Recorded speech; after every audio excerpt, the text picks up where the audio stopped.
got the power in my hands, yeah. Live for the moment, be high. Act like you want it, reach high. No, we ain't on, but we try. Now holler back and reply. Feel like I live for this moment. Can see it in their eyes. Them other guys don't want it. My style, they can crown it, but can't dethrone it. I was aiming for the top, and now I'm on it. What a powerful performance. I was in my zone. Send flowers for opponents. Tell them get well soon, cause I ain't in the mood. So let me post right quick. Let me post on Discord. Let me post on Discord. Y'all know the groove. Y'all know the memo.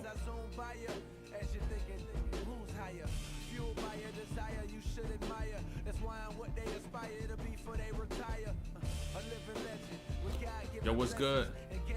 Hold on. Yo, what's good? What's good? What's good? What's good? By the way, what's good, Z? Adrian said some shit in the chat a fat minute ago. I don't even know if he's still here. I don't know. But what's good, Seidel or Sidley? But like y'all see. By the way, if y'all got any lags, let me know. Like ASAP. When I say ASAP, let me know ASAP. My shit should be working, cause there's just something that was a little loose in the back of my computer, so I had to fix it right quick. But let me know if y'all get any lagging. But like y'all see in the title, PG versus Kawhi, I'm tripping. Kawhi versus Ant. And by the way, this game was low-key funny to watch. On the fact that shit was 89-88. That shit was a throwback. Bro. Hold on. It's smooth at the moment. All right, bet. Can we check out Stanley Hooper, Sydney Sweeney? That's who you was talking about when you just sent that chat. I don't know who the fuck that is. I'm gonna keep it a bean. I have no clue who that is. I don't know if we can even do that today. I don't even know if we got the time for that little mission today. But I could take note of it if he actually nice. I'll even be knowing if y'all be telling me people who could really hoop, or y'all just be saying names. It's like, yo, they straight, they alright. So I'll even be knowing if it's worth my time to check out. So, by the way, Z, I posted another video in the community. Don't. It is a trap. He bugging. Bro, I don't know about, like I said, bro, I don't know if I can check that shit out, bro. Hold on. Trap. I don't know if I can check that shit out, bro. I don't think we even got shit in the Discord today. So we may just fuck around and get straight into this breakdown, bro. If y'all got any questions, by the way, while I'm here, let me know. So wait, someone sent some shit a few days ago. Oh, someone did send some shit. I just don't be peeping. I be in a different world some days, bro. I kid y'all not, I be in a different world, bro. Oh my gosh. Boom, we got that pulled up though. And I'm gonna show y'all this though. When it comes down to this breakdown with Kawhi and Ant, I'm gonna show y'all how Kawhi gets buckets and he's still so damn stiff. Like, it's insane how stiff he is, but how simple he keeps his game. And y'all gonna really see oh shit, you could get buckets and I don't need to do all these crossovers and all these moves just for me to get the ball into the basket.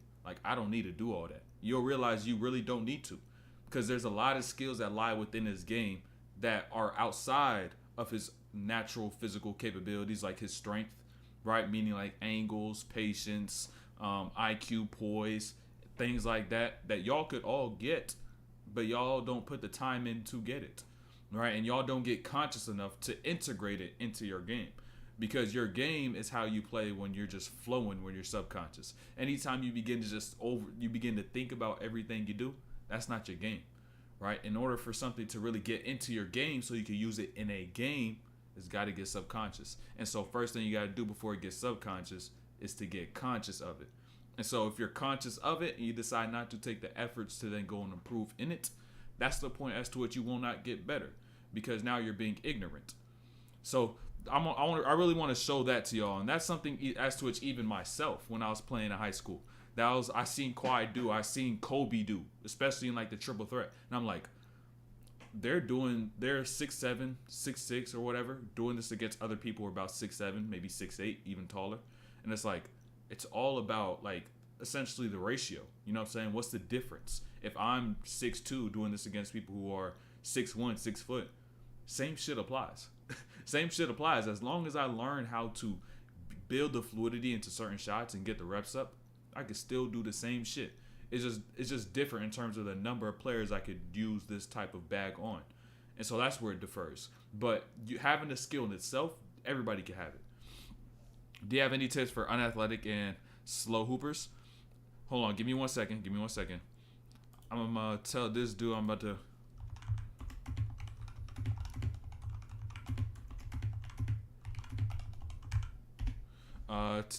I don't even know if he's there, but or if he's fucking even gonna peep this message. But I just sent the message in Discord. But you said, do you have any tips for unathletic and slow hoopers?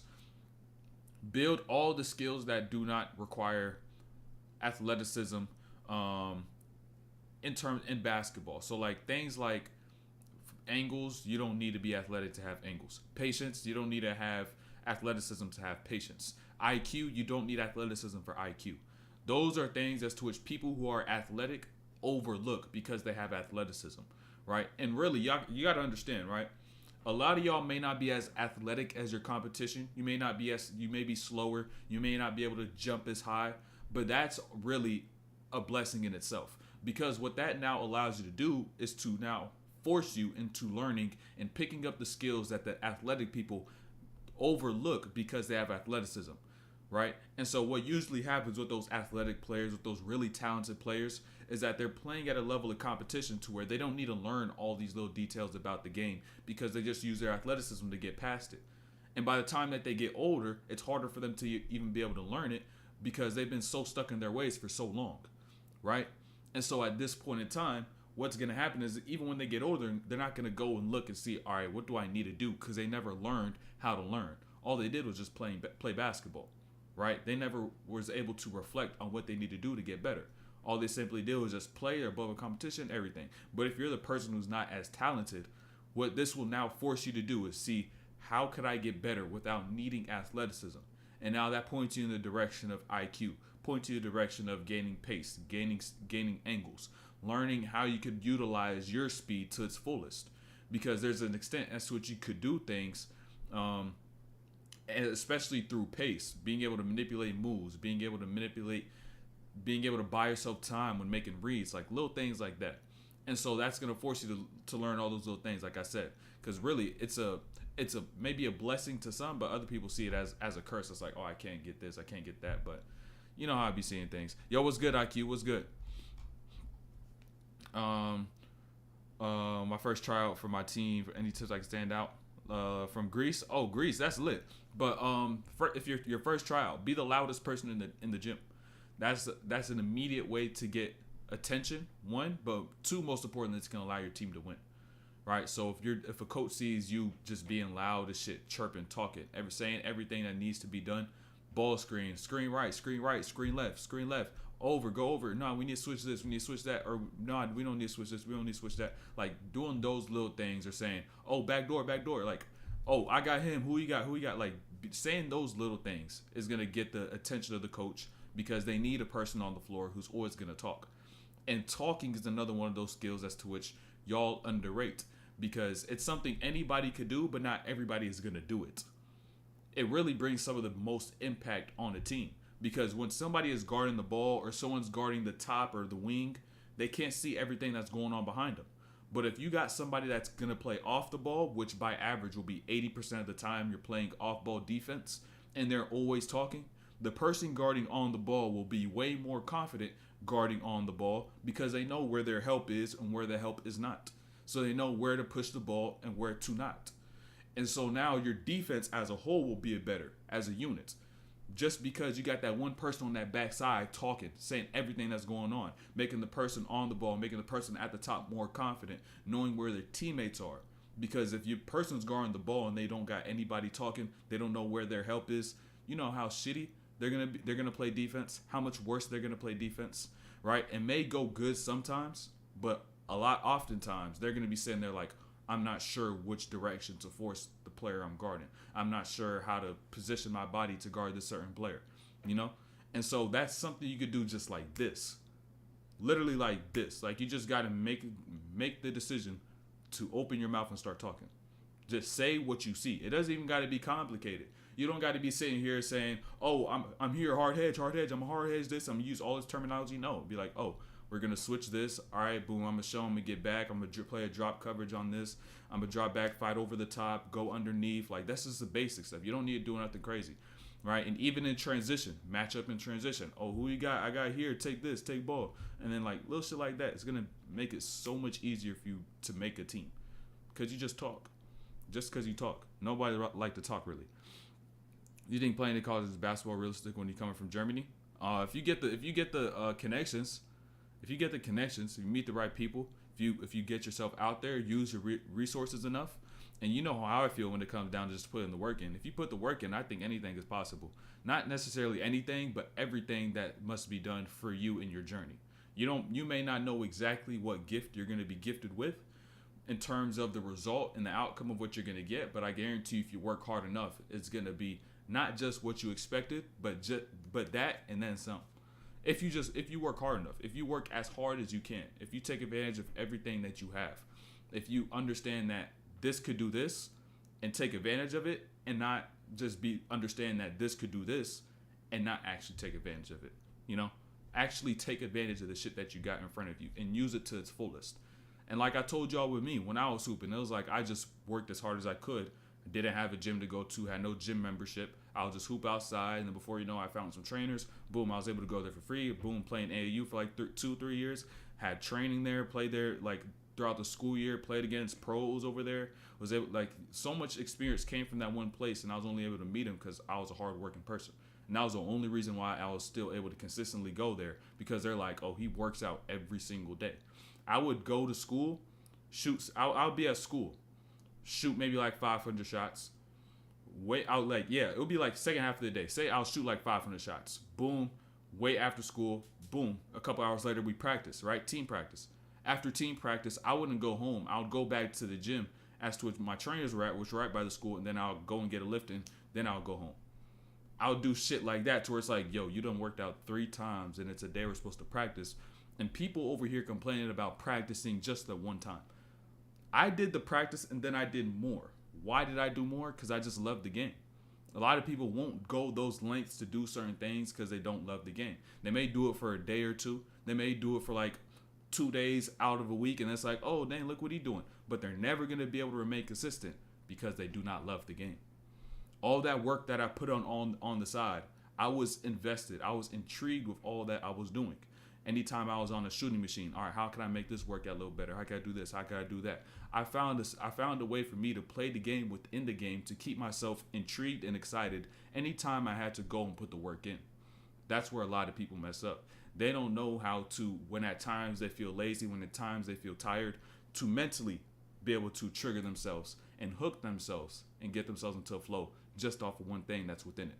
And so, I don't even know where that all stemmed from, but like I was saying, you just got to work as hard as you can, and whatever you get blessed with will be what you expected and then some. I can guarantee you that. Yo, what's good, Jacob? What's good, Jacob? What's good, Satro? How do you keep your love for basketball with a frustrating coach? I had a frustrating coach. How did I keep my love for the game? I worked out on the side. My love came from learning. I'm gonna be honest. Like, I love the process of figuring shit out that I was bad at and getting it better. Because who doesn't like to get better? Like, when you really think about it, bro, like, it really shocks me sometimes because, like, a lot of y'all don't like to work hard, but do you realize when you just go and just partake in the action, you're getting better? At least you're doing something to improve. And who doesn't like improvement? You will literally be able to say from the point that you woke up and to the point that you go to sleep, I'm a greater human being. You could be able to say that shit every single day. And imagine if you just constantly stack those days, right? A lot of people may just go to team practice and just go through the motions and all this other shit. But even if you got a frustrating coach, even if some shit is going wrong, like, at least from my perspective, when it comes down to it, anytime I'm hooping, it's just hoops.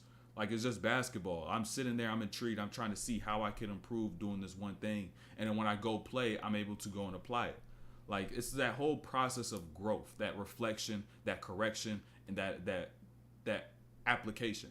You know what I'm saying? That reflection, correction, application. You know what I'm saying? Because nothing's going to be purposeful if you can't apply it. And so ultimately, like, that whole process for me that's just enough.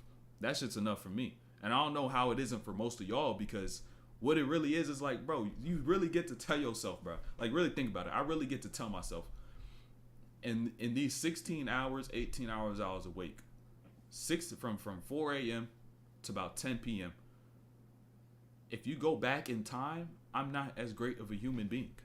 I don't know. It's so many skills as to what you could point towards. You know what I'm saying? Me personally, so many skills I could point towards. And it's just like, I don't know how y'all do not like that process of constant improvement. The only thing that really holds y'all back is the laziness and complacency. If you don't like to actually go put the physical work in, you realize that you'll get numb to that. Like, you'll get used to that shit. You'll damn near get numb to it. You know what I'm saying? If you just constantly if you play this game up here instead of trying to play it on the outside, you'll get everything. It'll be all good, man. But yeah, that's at least for me. I don't know what it may be for y'all, but that's just my love for the game. Just trying to get better in the game in itself. So, what do you think about the good drill system? What do you think about drills in general? What should I think about when I do them? I mean, sometimes drills don't even need to be as complicated as you think. Like, if you want to get better at doing, say, catching and shooting in a game, I'll just work on catching and shooting in a game. Like, you don't have to add some crazy amount of layers into doing a drill that works on a certain skill. When you got to think about how I want to improve a skill, how I want to improve a certain part of my game, you got to understand you must do so you must have the best efficiency possible. I forgot, there's like a phrase for it, but like, you got to find the best way as to which is going to be most efficient in terms of you improving and accomplishing that, like getting better at exactly that.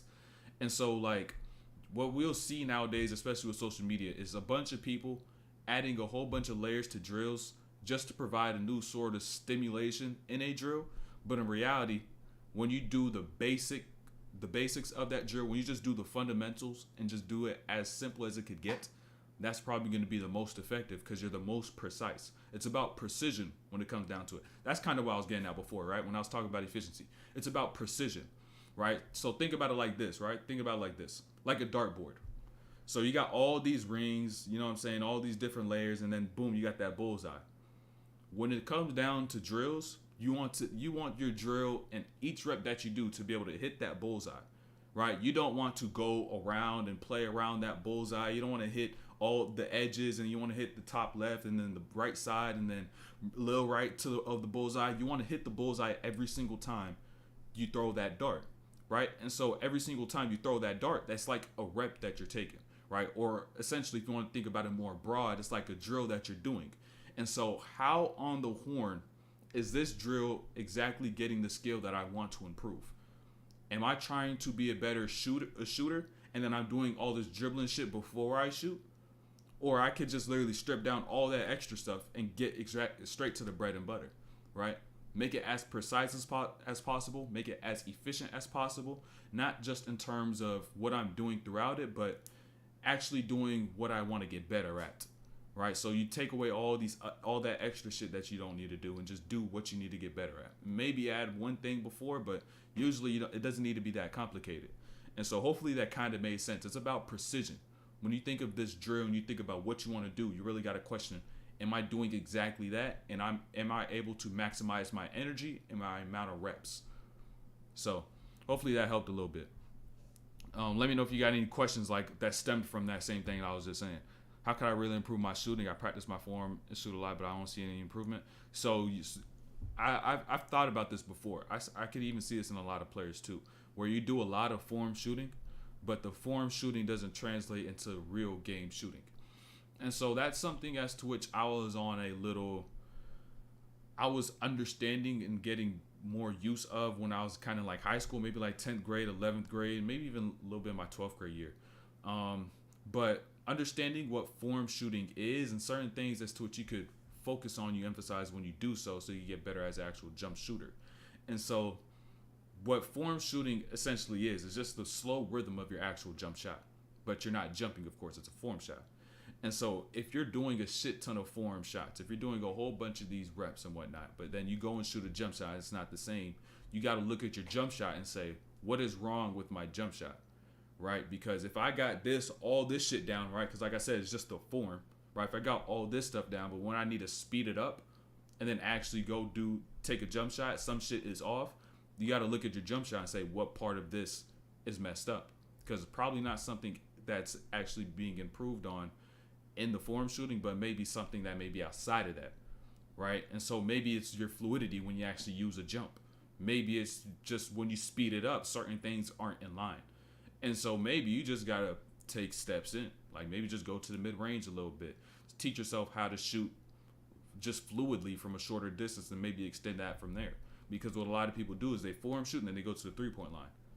That's where a lot of people mess up just at that point in time. And so you got to look at those two things, like form shooting and actual shooting, as two separate things.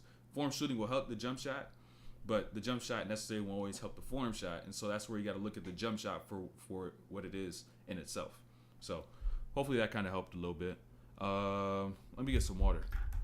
What's good? We make this stream a video. I don't have time to watch it. Yeah, this is gonna be a vibe. It's gonna be a vibe. It's gonna be a vibe.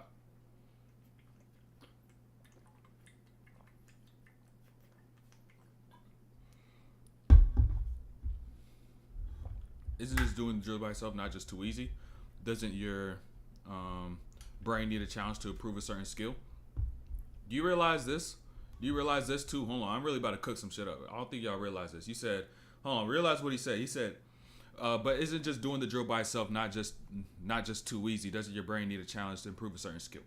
And so now we're going to begin to get into a concept as to which I wrote in my notebook, but I never talked about too much. I barely talked about just a little bit. And so I thought about the same thing, right? I was like, okay, if this drill is too easy, like if I'm doing this, if I done did this 10, 20 times, it's just probably easy now. But you know where the real challenge lies in terms of you, if you want to be great, it lies within repetition, right?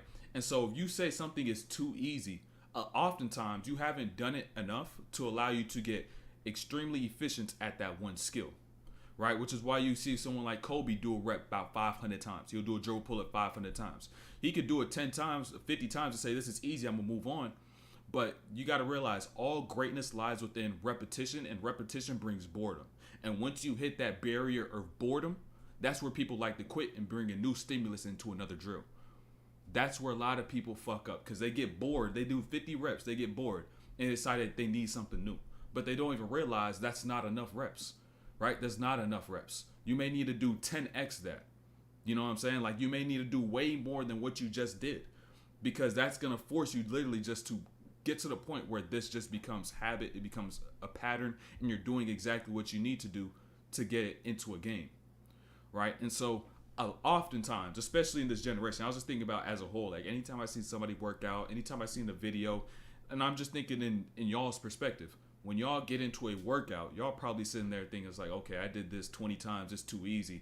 You know what I'm saying? I hit 10 of my last 12. This is easy. I need to do something new. That's not enough. That's not enough. And if you don't think it's enough and you want to be great, go look at the process of the greats and see how they're able to be great. What do they do in terms of how many reps they put up? I guarantee you, Steph Curry did when Steph Curry was learning how to shoot, like when he was really first building that base, the amount of times he did the one shot over and over and over again, y'all probably can't even count to that shit if you tried, because that's how many times he done did it. You know what I'm saying? You probably couldn't even think of the number of times he's just done the same, maybe lift into a jump shot. You know what I'm saying? The same catch and shoot, left foot down as a pivot shot. I don't think y'all can even think of the number of times he's done that shot. And so when you really think of it like that, it's like y'all got to get past that boredom and really push past it, because there's a mental barrier. There's a mental block that y'all have when it comes down to doing something. You need to push past that, and that's where the challenge lies within. You say it gets too easy, but will it really be that easy if you did the same thing you just did 5x the amount of times you just did it? Will it be easy then? And that's where you challenge the mind. That's where you challenge yourself, by just doing the same shit over and over and over and over and doing exactly what you need to do to improve. And so that's where it really gets difficult, and that's how it improves. Speaking on that, how do you fix that fluidity? One drill that I did to fix like fluidity in my jump shot between a form shot and a jump shot is I'll do no jump threes. Because if you do a no jump three, you're going at a range as to which physically you're uncomfortable shooting a shot from that far without jumping. And I would even say y'all to go back to the 3-point line. You could take a few steps in. like between the distance of a free throw line and the 3-point line. Like maybe you could go in between there. But I didn't know jump threes because it literally forces you to shoot and get it out of your hands. Like you can't hitch. And if you hitch, that shit's gonna be short, or you probably airball or some shit, right? It's just not gonna be able to. You're not gonna be able to get that ball out. And so that's something I did. I probably did that as a warm up, like every single time I was on a shooting machine, just because there was a point in time where my fluidity just really wasn't there. And so, what really fucked me up as well with that same thing with fluidity is when I was in high school, I did too much upper body. I lifted too much. I did upper body too much. I lifted upper body maybe like 3 times. And so essentially, I just thought about it from a physiological perspective. I was like, all right, if I'm constantly going into the weight room and I'm breaking down my upper body muscle and then to now build it back, I'm probably building back new muscle. And by me building back new muscle every single time I go in the weight room, that means when I go back and shoot, there's going to be new muscle that I have to learn how to control. And so if there's always going to be this constant flux, like this constant what's the word for it? I don't know, this constant differentiation or whatever of the amount of muscle that I have and I'm able to control, then it's going to make my shot inconsistent as well. Like it's also going to carry over.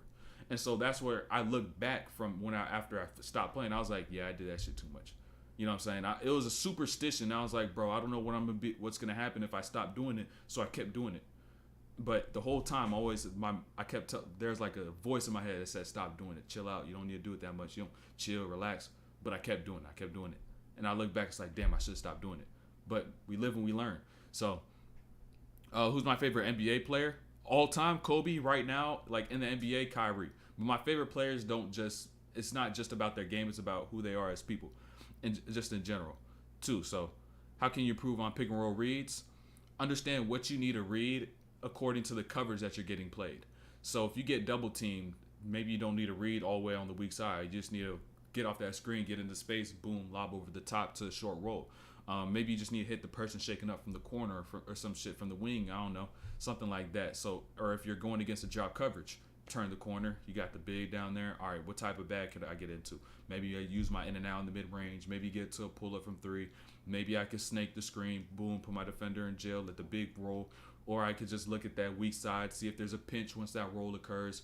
You know what I'm saying? Like little things like that. Or is it a hard hedge? All right, can I turn that corner, or do I just hold the rock and then, you know, like a bunch of different things when it comes to certain coverages. So it depends on the coverage. So every time you see a player run a pick and roll with a certain coverage, understand what they're looking at and then integrate that like mentally and then into your game. So now once you get into a game, I'm gonna show you something else. Even with I got a few clips in this Kawhi versus Ant game early on too. So it's not gonna be too far into the breakdown where you can see him understand, where you can see him recognize a coverage and then adjust according to the coverage. What did you do to get better at your left hand and build confidence in your left? Honestly, like I was never someone who couldn't like lay up with my left hand or anything like that. If anything, like I'll say kind of naturally I was a little better at using my left just in whatever. Maybe it's just because on my daily activities and whatnot, but I never really had difficulty with my left hand. And if you do want to get it better, I would say it just lies within reps. Just using your left hand more, not even just going on the court and doing a bunch of left hand layups and stuff like that. Of course, you got to get used to the actual movement of a layup. But when you really think about it as a whole, you got to do things in your day-to-day life that involve using your left hand. Because when you do things that's unnatural, say like me picking up and using my phone, I decide to pick up and use my phone with my left hand, right? Instead of using my right hand all the time. Because now what I'm teaching myself how to do is control the muscles in my left hand that I never got hip to using. And so now once you get on the court, you're now in control of more muscle that you've never gotten used to using. And so once you get into doing these layups and whatnot, it's going to be easier. And so just doing little things like that can help your left hand. Dribbling with your left hand, like say if you just, like I told y'all to do sometimes before, like just go outside and dribble 30 minutes, right? Do a bunch of shit with your left hand. Throw the ball off the wall, left hand. Try to do all these different like gathers and manipulations of the ball with your left hand. Do a bunch of different stuff. It's that exposure that's going to lead to expansion. I'm from Eastern Europe, so I speak a little bad. Sorry, my college coach always told me to only catch and shoot on every possession. How can I make my role bigger on the team? I'm freshman. So, you have to expand your ability to play off the catch. And so, all because your coach said, you got to understand, your coach said only catch and shoot threes. If you show him that you could be able to shoot threes without dribbling, and that will expand your bag in terms of catch and shoot threes. And so, what type of bag are we talking about when it comes down to catch and shoot? I'm talking about curls over the left shoulder, over the right shoulder. I'm talking about relocation, right? Reverse pivots into threes, where you're going from the paint and getting out to the perimeter, taking that one step out, boom, turning from the shoulder. I'm talking about being able to do that, not just off of 1-2, but doing that off a hop. I'm talking about mastering all the different ways as to which you could gather into space as a catch and shoot player. Meaning if you're just camping in the right corner and now someone drives and now they have to throw that pass a little further up, now you're comfortable being able to lift out that corner and then get into that space, and now you have a shot. You're creating space without needing to dribble. A lot of y'all don't even understand that science of basketball, of catch and shoot basketball, right? A lot of y'all don't understand that. You could create space before you even catch the ball, and even when you catch the ball, so you don't need a dribble. Everybody needs to dribble to create space. If I'm a catch and shoot player, I just know how to move my feet to find space and get into my shot. So those are the type of things you got to learn. All right. So lifting up, boom, get into hop. Lifting up, right, left. Lifting up to my left side, left, right. Doing the same thing, opposite direction from every single spot. Both wings, the corners, top of the key, not so much because you don't really use it. I'm talking reverse pivots off of relocation. I'm talking triple threat, right? Because when you're a catch and shoot player and you're just a player on the team, you may just get the pass to initiate offense and to make a read on a certain play. But at the same time, you could use that to your advantage because your defender will also recognize you may be running a set. So you catch, boom, read the floor a little bit, shot. I do that shit like a motherfucker when I was playing. I did that shit so much. When I get into a handoff, catch, slow step off a handoff, look down, look off the defense, shot. Like little things like that, like stepping in, deep three from the wing, look down, shot. Like those are the type of things I learned so that I don't have to dribble, but I can still score. So there's a bunch of shit though. I really want to do it I kind of did this before, but I really want to get like locked in and do a breakdown where I'm showing every single footwork that you could use to create space to shoot without needing to dribble. And I know every single one of them too. That's what I studied when I was in high school because I could not dribble. I was like, bro, if I want to be able to score, but I can't dribble, I got to find a way to be able to score. And so that's where I looked at players like Steph, the Clays, Reggie Millers, Rip Hamilton. Like I looked at those players and I was like, all right, what could I do? Looked at Kobe because the triple threat game, Kawhi. I even watched Seth Curry because Seth Curry had a solid like handoff game. And especially in terms of the offense I was playing in high school, AAU, did a lot of handoffs. So I was like, all right, I got to find a way to maximize a handoff. And so when I came up from that wing, came up from the corner going up to the wing, and I'll get a handoff, I'll take myself a little too slow 2 steps, right, left, look down, and I'll be like 3 feet behind the line too. I'll practice shit like a motherfucker. I kid you not. I could even count how many times I did shot this on a gun. But I would catch, boom, slow step, stare down, shot. I kid you not. I got so good fluidity off that shit, and every single time I was like, ain't no way I'm missing this shit, bro. There's no way I'm gonna miss this shit. And so yeah, there's a whole bag in terms of shooting off the catch that you can really get. Hold on, give me 1 sec, Sharon. Deeper question: what outside of basketball has improved your basketball performance unexpectedly? Like something you did randomly made you better at basketball mentally or physically? Give me one. I'm gonna get right to that question, but let me answer Sharon's question. What type of basketball do you play? Do you play now? I just play to learn nowadays. I just play to learn. Like I may go to a gym just to play pickup, just to test my skill, improve my skill on certain days of the week. Right now, I'm gonna get at East Bay. I'm not trying. I'm going to get in East Bay. Working on my vert right now. So that's been my main focus right at this point in terms of like basketball and like that connection between it.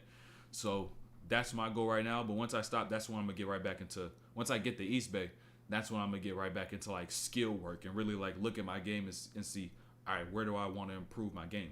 I just love basketball. So it's like I want to be able just to improve regardless if I'm playing for a team or not playing for a team. I don't even care about that. What I care more about is being able to help y'all get better in ways as to which y'all don't know. Shine light on dark places so y'all could improve and no longer be able to sit back and play victim and be a person and say, oh man, I don't know this, I don't know that. or if you got a resource that'll be able to tell you X, Y, and Z from their experiences, you know what I'm saying? I'll try to help you as much as I can. But so just ended my practice and almost I'm from restaurant watching. You could interesting no matter what, no matter that you speak English. Oh yeah. Appreciate the support though. Appreciate the support. Let me get back to this other question. So also, by the way, that's how you're gonna be able to expand your game. It's gonna take a while as well. It's gonna take a while to get all this in your bag, but trust, all right? Trust. Let me see this other question. Can you make a video about your day in the life? Bro, I ain't gonna lie. When it comes down to doing like a day in the life, doing vlogs, bro, I'm not a vlog type of person. Just because I just like space and I like peace. Like, I just like to be isolated at times. You know what I'm saying? Because y'all got to realize isolation brings separation. You know what I'm saying? I'm trying to leap some bounds ahead of my competition. And so when I'm just kind of in my space doing what I do, it's like, okay, I wake up, boom. Depending on like, I have a whole routine. My days are damn near scheduled. Every single week they look all the same because it's consistency in doing the same thing that's going to allow you to get growth. And so even when it comes down to that, like, I feel right now I do want to have a level of privacy when it comes down to that. But in time, I'll probably get more comfortable and probably do shit like that. It's not your vibe. At this point in time, it's not. But as time goes along, it's like, I can show y'all what I do and help y'all get better. That's always going to be what bypasses everything. If I could think, all right, if I do this, I could help everybody watching, everybody who I could be able to reach get better. I'm like, then I can't shortcut y'all of that. You know what I'm saying? So at some point in time, I'm going to do that. Do you think Jordan Poole, by the way, I'm going to get to your question, Magic. Do you think Jordan Poole needs to take after someone like Rob Dillingham since his trade? What you mean, like someone like Rob Dillingham since his trade? Like, what do you mean by take up? Like, because Rob Dillingham, you're a freshman in college. You're a freshman in college, so like, he needs to learn from Rob Dillingham or some shit. Is that what you're saying? Or like, he needs to learn in terms of being in that role? I don't know. What exactly you mean? His adjustment, like adjusting to circumstances. So I don't even think it's necessarily, I got to learn from Rob Dillingham. The thing, Jordan Poole, look, I talked about this last stream, right? As fans of basketball, even if you're a fan of Jordan Poole or not, right?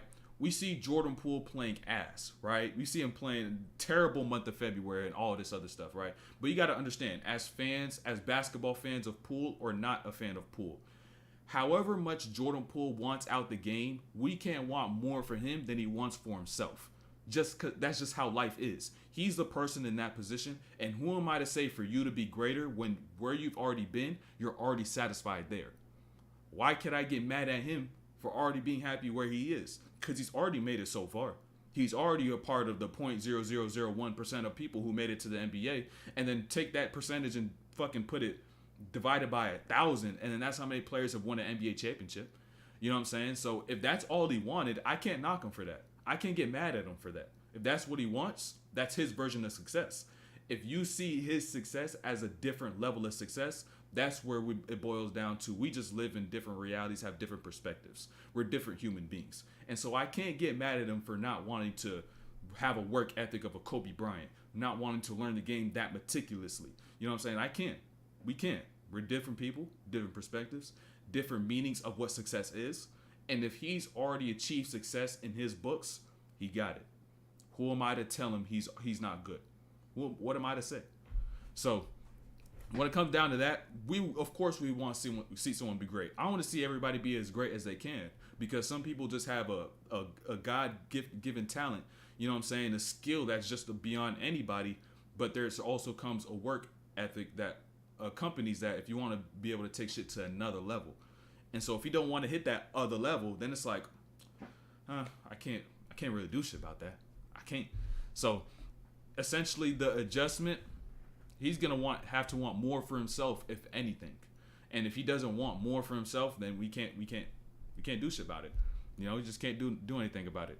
So if he does, we'll see. I love to see it. That's why I even make some of these videos. So like some of y'all even learned from him, because I'm talking about things that relate to players beyond just Jordan Poole. In terms of just basketball in itself. I'm not talking about mindset, but just basketball in itself. And so I would want to see everyone be as great as they could be. But if you don't want that, I can't get mad at that. Can't get mad. Y'all keep dating, life will go crazy. Yeah, in time, bro. In time, I got y'all. Because also realize when I do anything, I want to do it to its highest level. I don't want to give y'all no watered down day in the life where I'm doing it off my phone and just like, you know what I'm saying? Like, I want it to be high quality. Like, I'll have a cameraman, high quality camera, post production, editing, and like little things like that. And like my, you know what I'm saying? Like, I would have a whole structure to it. But I'm gonna get to your question, Magic. Hold on, because it's a more in depth question. You could be better than Jordan Poole or other like Ben Simmons. Mentally, I could guarantee you I'll be ahead of him. mentally, because your brain is like a goddamn basketball computer. I mean, mentally, I guarantee I'll be in a better headspace. It'll just take time and adjustment because it's a complete. I understand that what I do now in basketball in real life, like NBA professional basketball, that's a completely different thing, right? That's a completely different thing. I have to put my mind into a whole different space.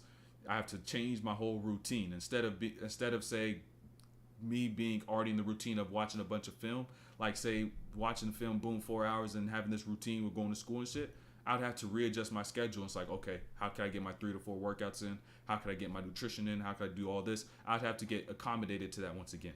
And so that would take some time, of course, but like in terms of like getting the best out of yourself, I guarantee you, like my mindset is already like I have a growth mindset. So like all times, anything I do, anything I put my focus and energy to, I'm gonna do it at a high level. So I can guarantee you, mentally, I'll be in a better space than them. All right, so boom, what's Magic's question? All right, you said he had a question back up here in the chat. He said, "What outside of basketball has improved your performance unexpectedly?"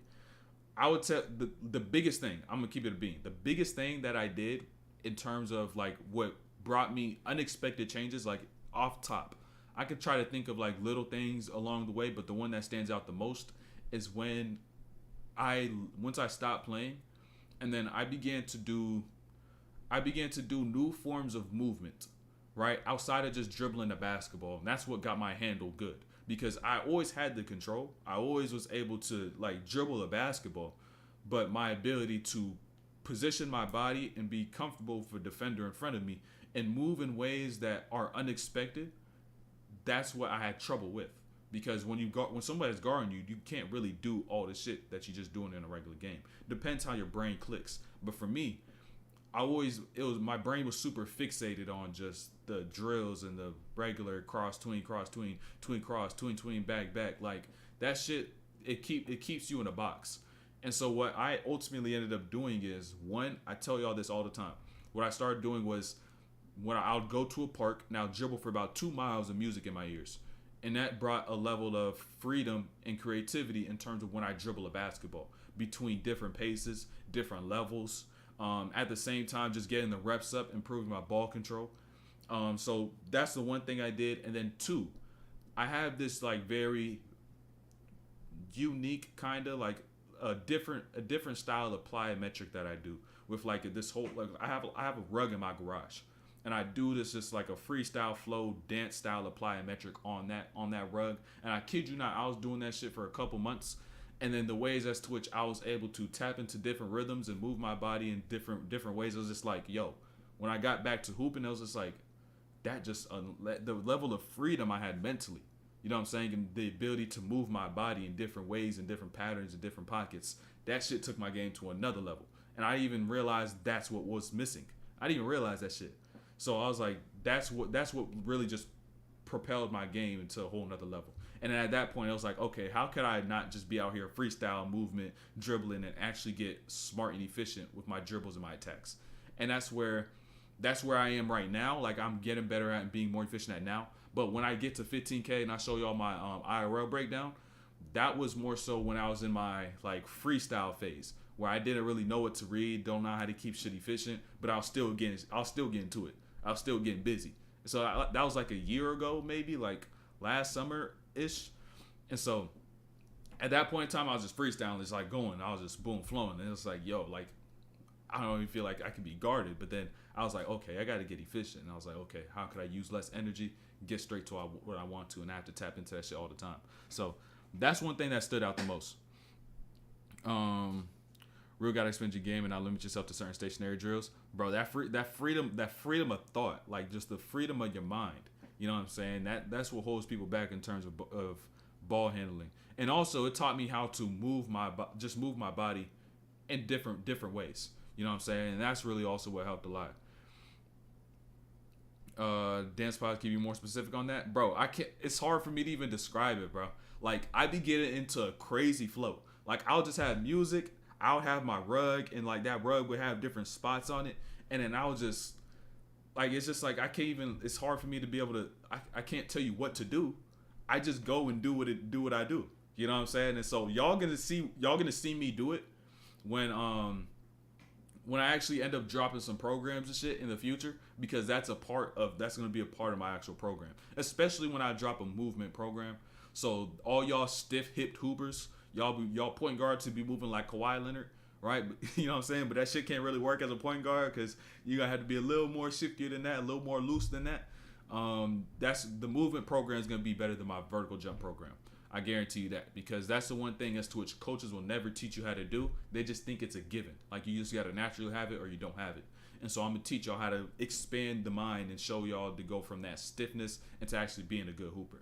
And so I can't even, like I said, I can't describe it. I just get into a flow. I just get into a crazy flow. And it's gonna look ridiculous, but like it's gonna be like, yo, this is how you actually get better, because you just learn how to move your body in different ways. Another thing y'all can even do is learn how to dance. Guy, what's up, baby? What it do, baby? That's a Twitch you already follow, know. which is crazy. That's a Twitch follow. Where was that? Where was that? What do you think about that? Oh, I didn't watch that Golden State Boston game. It was just extremely timely because I dropped a Draymond Green video on defense, and then boom, before you know it, the motherfuckers lost by 52. And someone in the Discord was saying Draymond was guarding Jaylen Brown like Russell Westbrook. And I'm like, you fucking shit. I didn't even watch it. Like I said, I don't be watching basketball all day. Like I don't be sitting here just watching film all day. Like I have reserved pockets for when I do actually watch basketball. Everything else is to expand myself mentally so I could be able to think at a higher level. And it all also caters to improvement in basketball. 10 straight win streak, Warriors didn't even expect it. Not gonna lie, bro. Yeah, I mean, Warriors. That's tough. And they probably wanted some payback from 2022. They probably wanted some payback. Was it 22 or 20? Yeah, 22. 2022. I just joined this new team. And I really lost my confidence. I'm the best on my high school senior team, but on the other team, I'm struggling to find my rhythm. Plus, I'm not the first scoring option. Let me tell you this. I literally just had this thought right before I started stream, right? And I forgot to post it on my Instagram story, bro. I forgot to post it because I be doing my discipline or regret you choose posts on my stories, my Instagram stories. If y'all don't be peeping, I got some gems. Y'all just go to Instagram. If y'all already not following my Instagram, I got a whole highlight section of just gems, like mental gems that's gonna help you improve. And so I need to put this up. But if one way you can make up for confidence if you don't have it at a certain point in time, and I'm just talking about confidence, is by using past positive reflection, right? Remember this, PPR, past positive reflection, because what you do is that you go into your past, you go into your past to think of the positives that you've done, and use that to then give you confidence. And so essentially what you're now doing is you think of, all right, I've been able to do this, I've done that, and that's essentially reassurance of your capacity and your ability to do a certain thing. And so what is essentially going to bring is now you use your past to bring confidence to your present, right? Past positive reflection. You reflect on your past to bring confidence to the present. And so that's something as simple as that as to which could give you confidence. But if we're talking you're on a new team, new situation, you're probably just going to have to get acclimated to the new environment that you're in, your new teammates, learn this new system, find your place within it.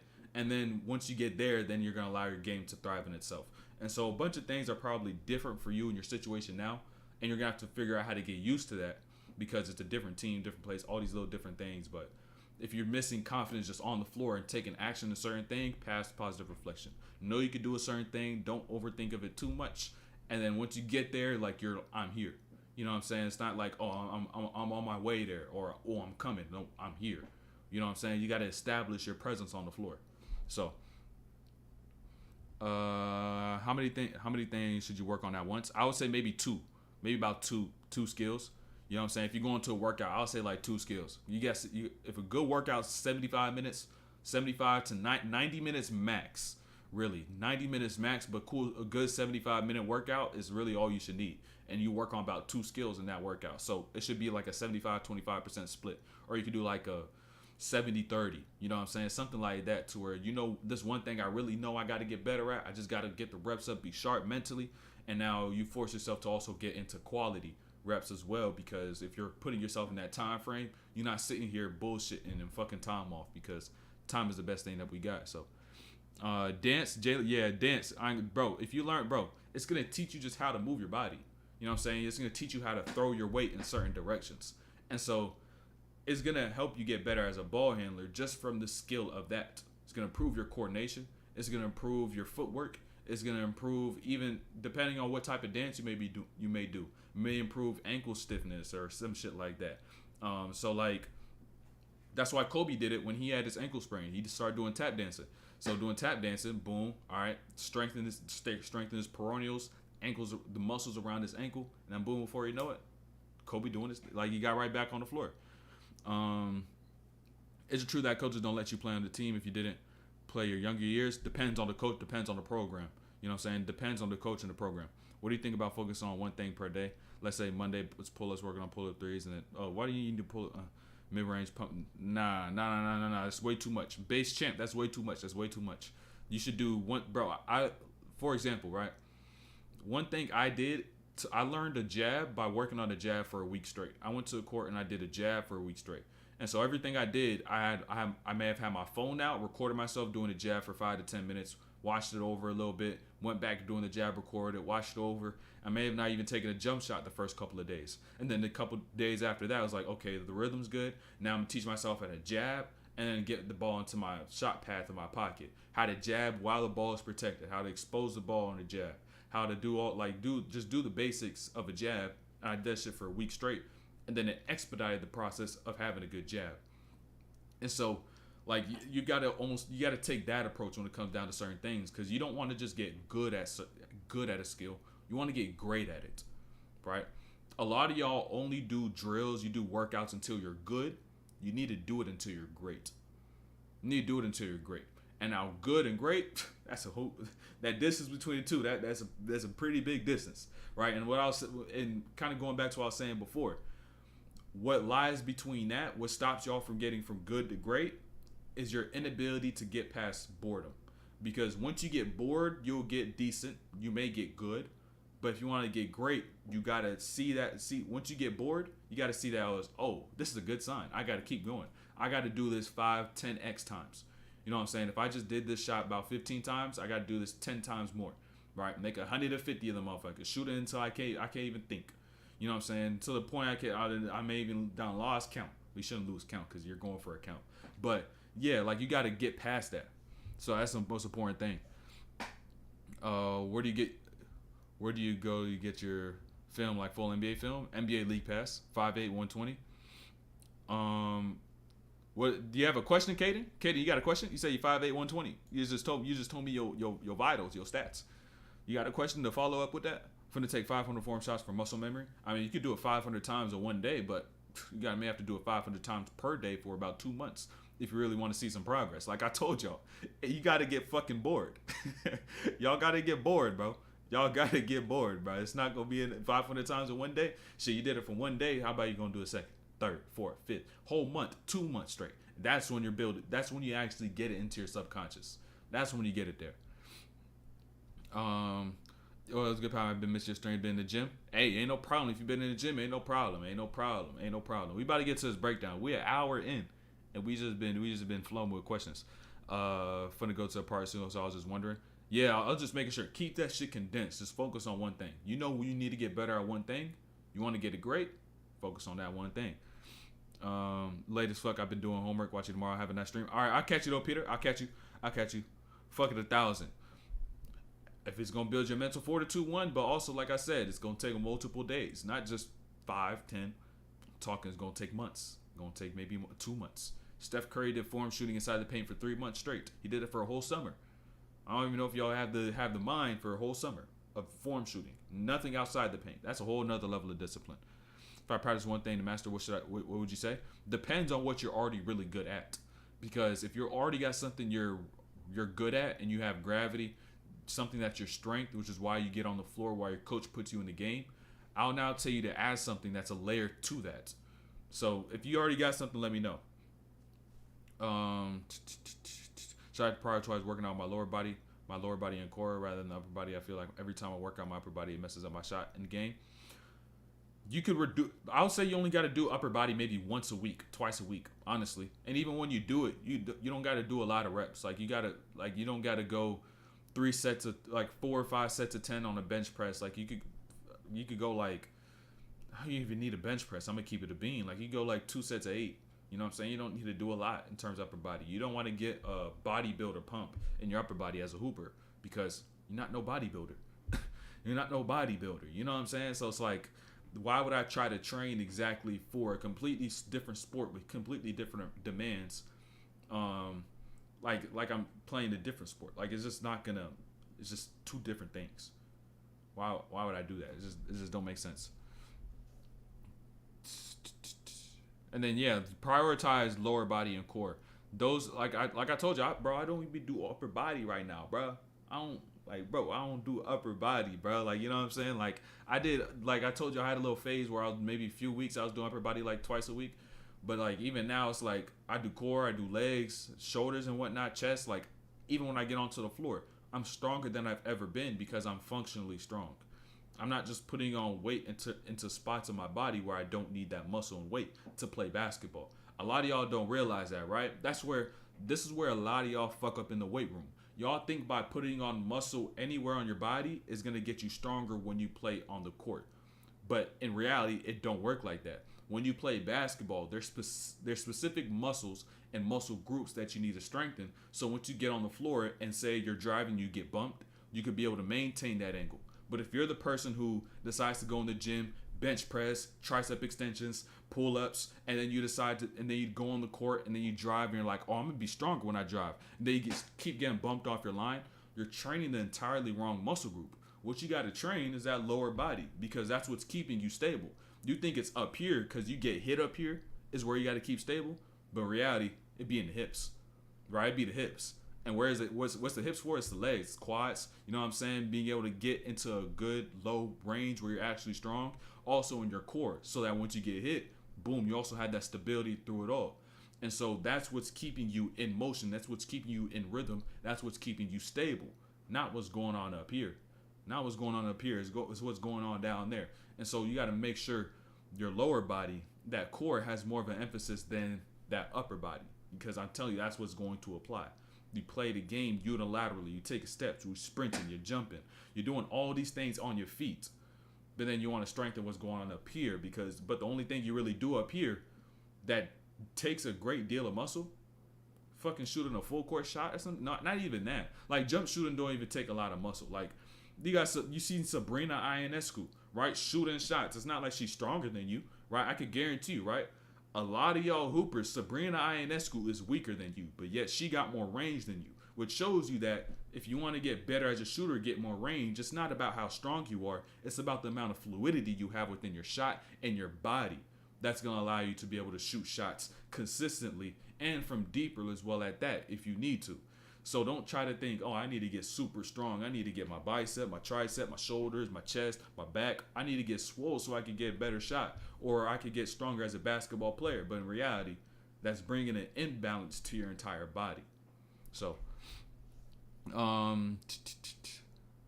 me see. What are you saying? If I could practice one thing, none. I'm medium put. I practice a lot. I love basketball. I'll say shooting then. Learn how to shoot off the catch and shoot. No dribbling, no nothing. Catch and shoot. Cho.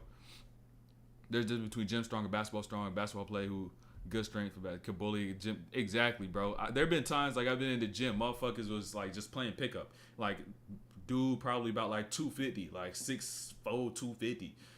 Tries to like contest a shot, but then I'm still able to bump and hang and finish. It's not even about like the strength. It's really more so about force. Really about force. It's a force game more than anything. So Many of legs, transferring energy. Yeah, and what a lot of people also forget is that once you get to the point of I got strong legs, calves, you know what I'm saying, good functionally strong, body for basketball. Like once you have just the muscle, you also need the stability. But that's a whole different thing. Like people forget about the stability, how to properly load, right? How to properly land. Like there's so many things as to which now go beyond that are extremely important. Should I mainly work on? I would say if it's upper body, I'll say shoulders and back. Like all I did, I was like, what type of muscle do I need for a hooper, right? And so I was like, all right, let me just go look at the best players in basketball. Like I could do the same shit right now. Let me do this right now. I've done this before, but name an NBA player. Name y'all favorite NBA player. Name y'all favorite NBA player. Name an NBA player right quick. Name any. I don't understand my build. I have complete a lockdown defense, but I'm unathletic, slow, can't dribble, but I can shoot. It's my last question, though. I'm gonna go to bed. I mean, if you can't shoot, go shoot. You know what I'm saying? You said Paul George. Let's start with Paul George.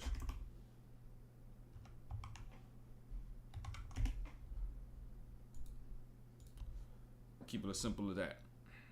Boom, right here. Keep it so simple. We keep it so simple around here. Paul George's physique. I keep that shit this simple, right? Look, if you think you need a big chest, you need a brolic chest, it's gonna be one of the few hoopers that got that. Paul George, fairly flat chested. You'll be like, oh, he bird chested, but he's got basketball strength. He don't need a huge ass chest. If anything, the strength that he has lies within shoulders, lies within his back, right? Back, you need posture, right? Shoulders also do a lot in terms of shoulder stability and shooting shots, bumping to an extent. Like you need a lot of stability in your shoulder because you just do a lot of shit with your arms in basketball, right? You said Darius Garland.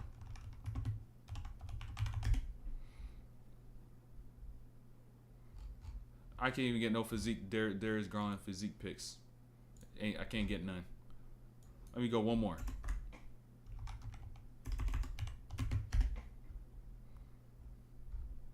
Let me go one more.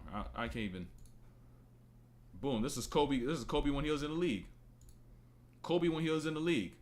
He ain't got no bodybuilder chest. He ain't got no bodybuilder chest. You know what I'm saying? His weight is in his shoulders and his back. You know what I'm saying? I'm not gonna go on a crazy tangent when it comes down to that, but yeah, like you don't need all that muscle in those spots that y'all think.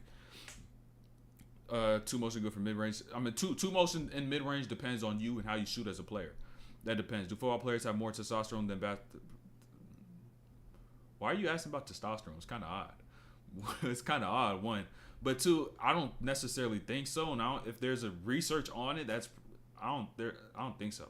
Testosterone just boils down to also like it improves due to activity levels, and so by just simply through exercising, you could have higher testosterone. But I mean, football, I don't know. That's a whole different thing. I really don't know, but I wouldn't think so. I'm about to start the breakdown though. Search physique for the most optimal body. Not too big, not too skinny. Last one. Like we going last one. Last one. Then we got to get to this breakdown. Boom. Right there. Let's go.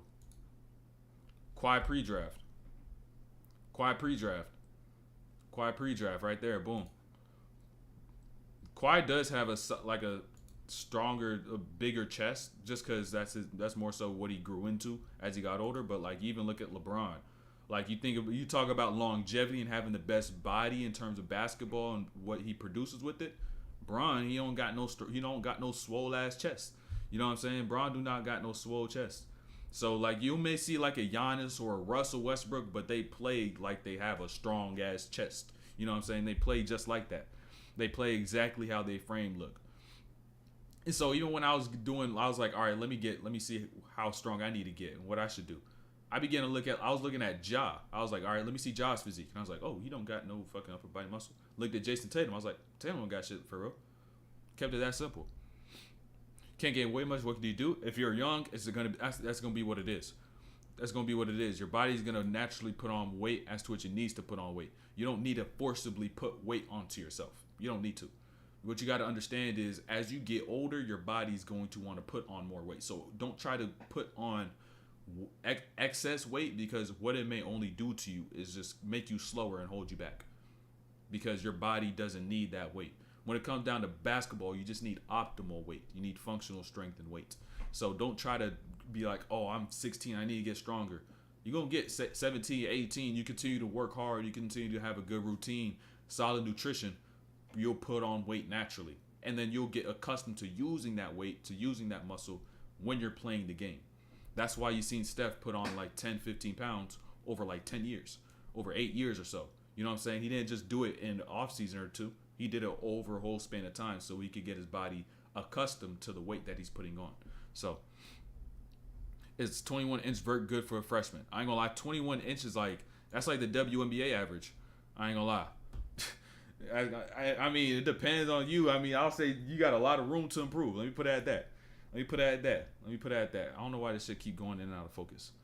I should keep going in and out of focus. It should be weird. But I'm gonna pull this other stuff up. Let me tell you, hey, this is probably the worst it could get for you. If it's 21, you got a lot of room. You got a lot of room to go. Got a lot of room to grow. Just start jumping more. I guarantee you, if you jump more, you'll be able to have your vert will naturally go up, just because you're just jumping more. You got used to the motion. You got used to the rhythm. So let me post this breakdown. Let me get this on Instagram right quick. Boom. Hold on. What's my vert? Probably about a 40.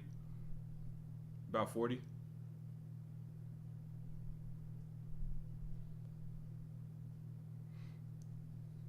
I need to really check it though, because I might be above a 40. I ain't gonna lie to you. Sometimes I'll be like, shit, that should be looking tough. I don't know. I think I say like a 39. I'll say like a 39. You know. Let me get this posted on Instagram though. Get this posted up right quick.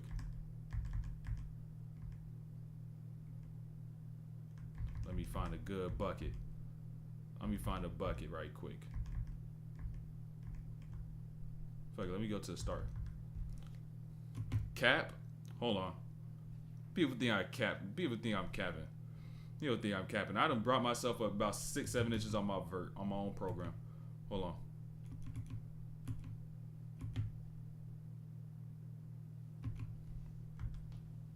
I got vids. Hold on. You always know I got the vids.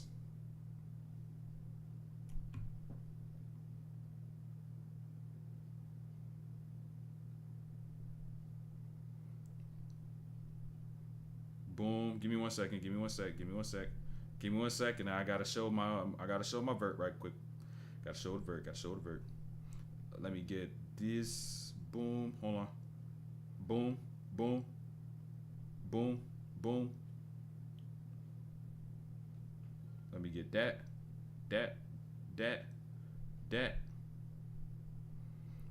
I ain't gonna lie though, at least at the minimum, I got a 38. Minimum. I got a 38 minimum. That's the lowest I'll go. Like if someone asks me my vert, 38 is the lowest I'm going. That's the absolute lowest I'm going, because ain't no way I'm below that. Ain't no way I'm below that. Let me get that. Boom. There we go. There we go. All right. I gotta pull up the clip now. Gotta pull up the clip. Hold on. I gotta pull up. Hold on. Let me show y'all what I even did this weekend. Hold on. I didn't even show y'all the shit I did this weekend. Niggas, if you see my IG stories, you would already know. You would already know if you seen the IG stories. Let me see, where is this at? You upload that right quick. Hold on, let me show y'all the windmill I hit this weekend. I did a little front windmill. It was basic. It was nothing crazy. It was just like, I never really try it. I never really do it. Let me see this other one. I just boom. Like, hold on, give me 1 second. I gotta show this right quick.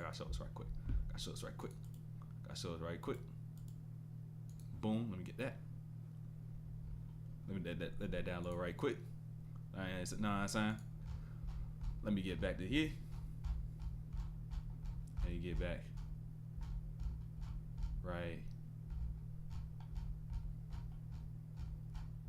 I really should have showed y'all the 360 I did off the wall. That shit was crazy. That was one of my best dunk. One of the toughest dunks that I did before. Hold on. There's a little front windmill. Little front windmill.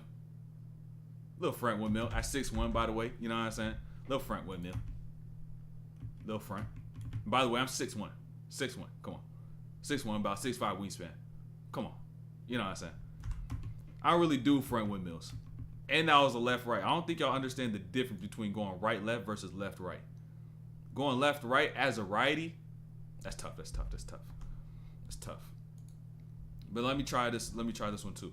Let me show y'all this. Let me see if I can find this other one. Let me see if I can find it. Might not be able to.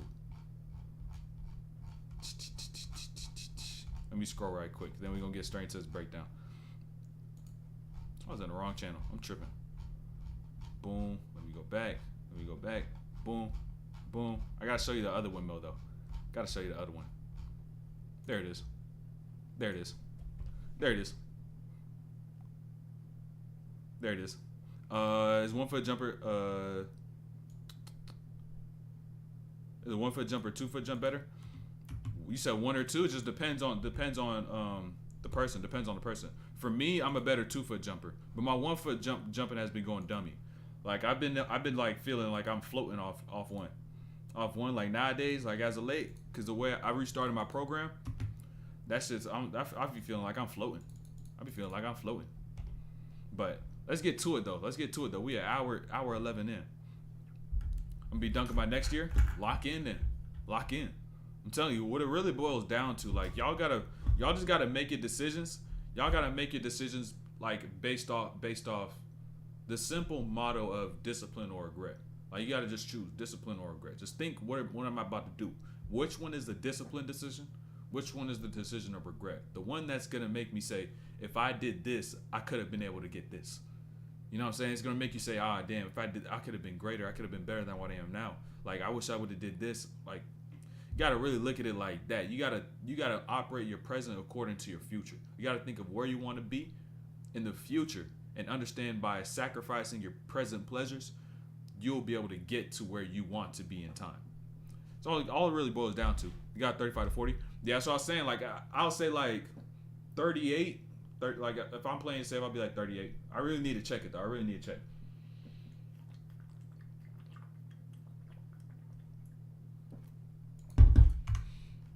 But here we go though, right? Like I said though at the start, I said this like at the way start of the stream. But when it comes down to Kawhi, I'm gonna show y'all how they get buckets and be stiff as shit. And I'm gonna also show you when it comes down to Amp, just a bunch of gems when it comes down there. There's nothing really specific in terms of his game, but just a lot of reads that's what y'all can learn from. And so instead of thinking about Ant or thinking about Kawhi when I say something, I want y'all to literally think about you applying this to your own game. Like thinking of a scenario to which where you're in the game before and being like, all right, what if I applied this at that time and I was able to see this, this, and that? Or think about you with somebody guarding you, or even you guarding somebody if it's defense, and thinking, all right, how could I apply this and remember this at this certain point in time? Because it's almost like this is really a hack, right? This is really a hack. So one thing at least for me, which works oftentimes for me, is that I would envision myself doing a certain thing in the future, in my present. And so now it's almost like as soon as I get there, it's like I left a message for myself. It could be like 3 days gone by, a day gone by, 2 days, a week went by. But then once I get back to that spot, I left a message for myself. And I'll think back to where I am and I'll just see my environment because I pictured it mentally. And then I get there, it's like, oh, remember you said you're going to do this. And now boom, it pops back up. And if something like that doesn't work for you, just literally get a notebook, right? Or just use the notes on your phone, right? I promise you, y'all probably don't even use notes on your phone. Y'all probably don't touch that shit at all. But you can literally just add a new folder, have notes, and be like, all right, I'm going to go and apply this, this, and that when I go into the gym, right? Maybe these 2 to 3 things. And so before you go actually work out, boom, you got these 2 to 3 things that you wrote down, and you remember that you need to work on, you need to improve and apply. So something as simple as that can help y'all get better. But let's get this started though. Let's get this started. Let's put that about right there. Get some water once again.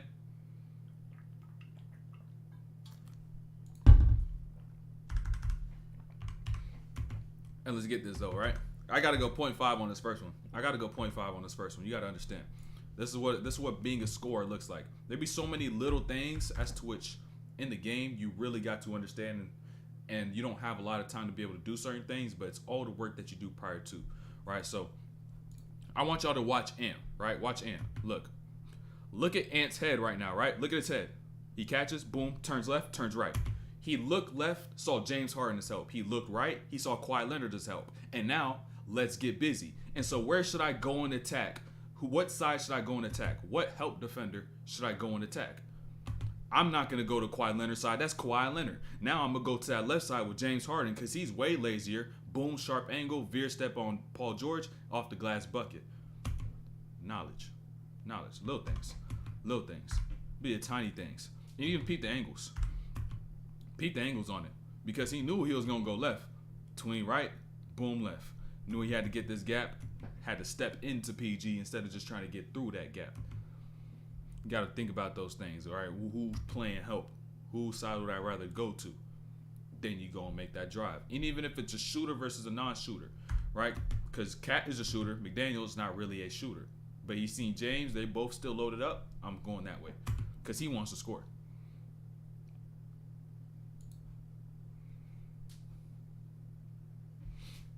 And now peep this. At the start, Ant was low-key. He was getting the best out of PG.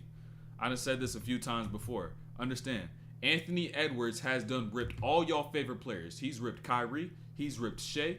He's ripped Luka. And now guess who else he's about to rip?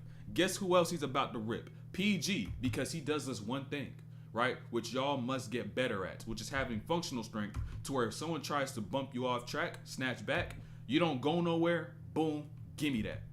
Steals, cookies. All because that functional strength that he got. Even understand this, like you see PG right here. Look, this is where that push off comes into play, right? That off arm. He tries to bring that over, get him off. Anthony Edwards, he already beat him there. Strong enough, not going nowhere, and so he's able to meet the ball while it's exposed, right off that snatchback, because he did not go as far out as PG anticipated.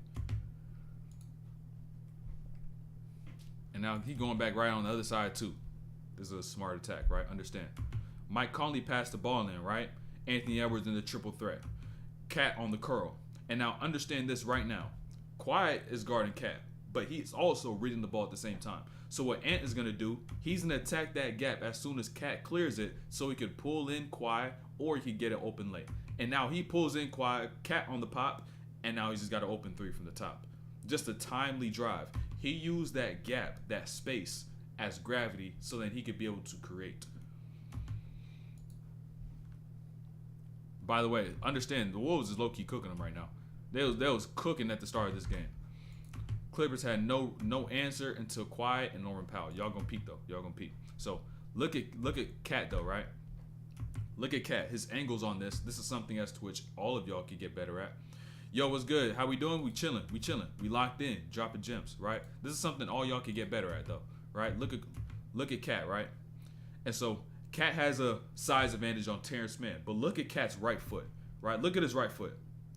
That right there is the most important part because where that foot is pointed is going into the gap between PG and Terrence Mann. And so when he takes this first step, he's able to lead that left foot exactly to where that right foot is pointed and get straight through that gap. Protect the ball on that cuff. Right there gets that lay. Angles on the feet. Y'all could add that into y'all game and it'll get you better like this. It'll make you elite.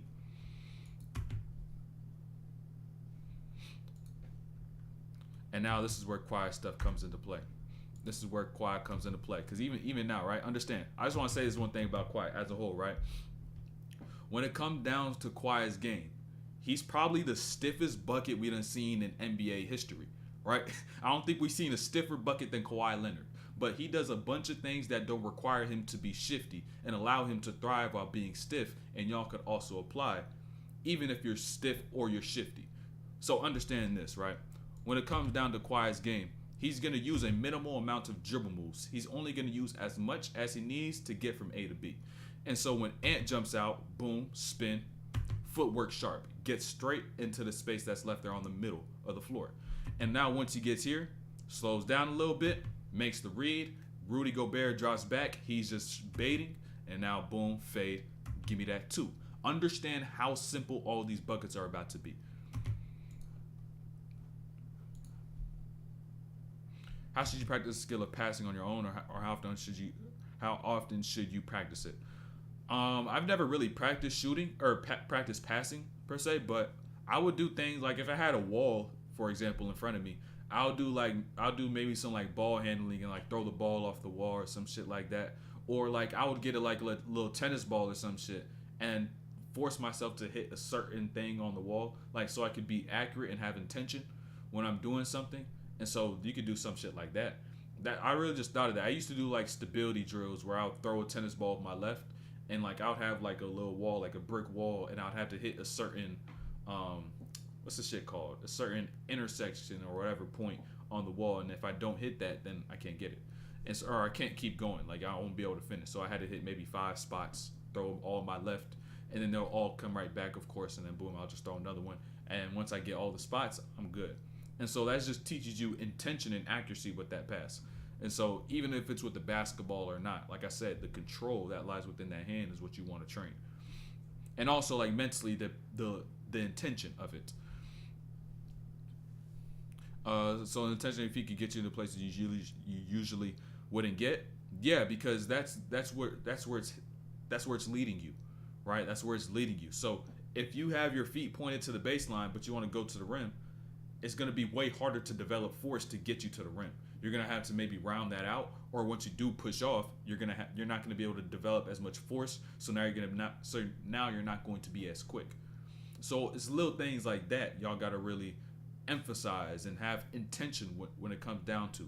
And so even last stream, you can go back to last stream. There's something I was talking about, how if you're doing a ball handling drill, set up a cone in one spot and then set up another cone that's like staggered out to the side, not in front, but a little outside, a little wide, like right here, right? You got one over here, one over here. And when you make a move, you now make that move to that next cone or to whatever you set up on the floor, maybe a leaf if it's outside or some shit, a rock, right? And so now you're now making moves with an intention of direction. And you're not just making a move and just going in front. You know what I'm saying? It teaches you how to actually angle out a move and then be intentional with where you're trying to get with it. So little things like that, having that intention with all your steps is extremely important. It's just going to make you way more efficient. And so somebody asked about pick and roll coverages earlier. This is what I had, the clips I had about pick and rolls. This is the clips I had. So understand, right? So this is how you're able to adapt in a live game. So Ant gets a screen by Gobert, right? He slips out. Zubac on the show, right? Hard hedge, double him, wait until the ball gets out of his hands, right? He sees that the first time, right? And so now understand this, right? He now gets it right back again. Gobert coming up on the screen. What do they now do again? Zubac on the show, right? He can't score. He's going to have to pass the ball. And so now, next time down, he's going to learn from this play, right? The whole team is going to learn from this play. And so what they're now going to do is have Ant, boom, he gets this catch right here on this left side. They know what Zubac is going to do. And so what must we now do to develop a really good look? Ant gets off the screen, has an outlet right there, right off the screen. Instead of that wingman being low, Mike Conley is high. And now they could do a give and go down here, boom, dive. He's just reading Kawhi. Reads Kawhi, throws a skip to Cat in the corner. Cat gets the catch, he gets the shot. This is playing the game in layers, making live adjustments, which is what could help y'all tremendously if you simply saw how a defense guard you and then see how you could take advantage of it. That's all the real thought that you really should put into a game. And that's how you turn basketball into chess.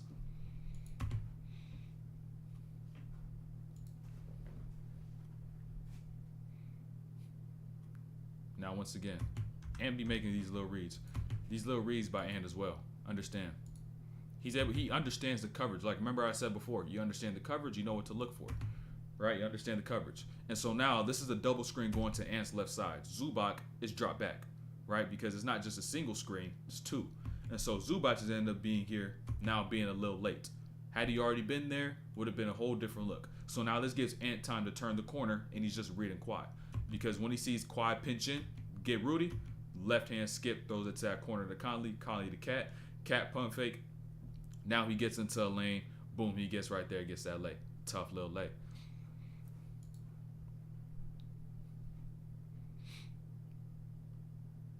once again. He's making quite a few reads. I'm surprised they didn't do this more throughout the entire game because this shit was working. But I don't know. You know what I'm saying? I don't know. This shit was working though. I can tell you that. Let me zoom this out a little bit too. Boom. Right there. We cool. All right. Understand this too. Once again, another screen with Gobert, right? He gets here, picks up the dribble now, right? He don't got no dribble no more. But what Ant now does though, he continues to make the read on Gobert. James Harden on the tag. He steps through, and now he skips that to McDaniels in the corner. And now guess what ends up happening down here? Boom. He got boomed on. I ain't gonna lie. A couple people did get dunked on throughout this game. But now going back to Kawhi. And that was low-key a tough one. That's a bad one. But understand this. And he fell. Damn, that's disrespect. But let's go back to Kawhi. See his dunk one more time. Let's go back to Kawhi. Remember what I was saying before, though, right? Look at this by Kawhi. His game is so simple. Some of y'all probably can't even believe how simple it is. Understand, right? Double screen right here. Underneath, right? Kawhi shot. And this is probably one of the most underrated part about Kawhi, right? A lot of people don't even realize, but when you really look at it, he has one of the most balanced and aesthetically pleasing jump shots because the balance in basketball. It's just like you rarely see him take a jump shot off balance. Like it just always looked like he's just in control of start to finish. And that's what allows Kawhi to be so consistent.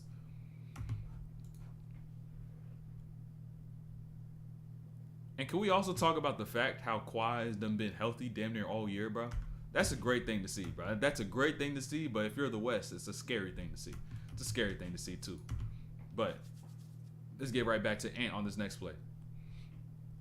Peep this, though, right on this weak side. Peep Ant.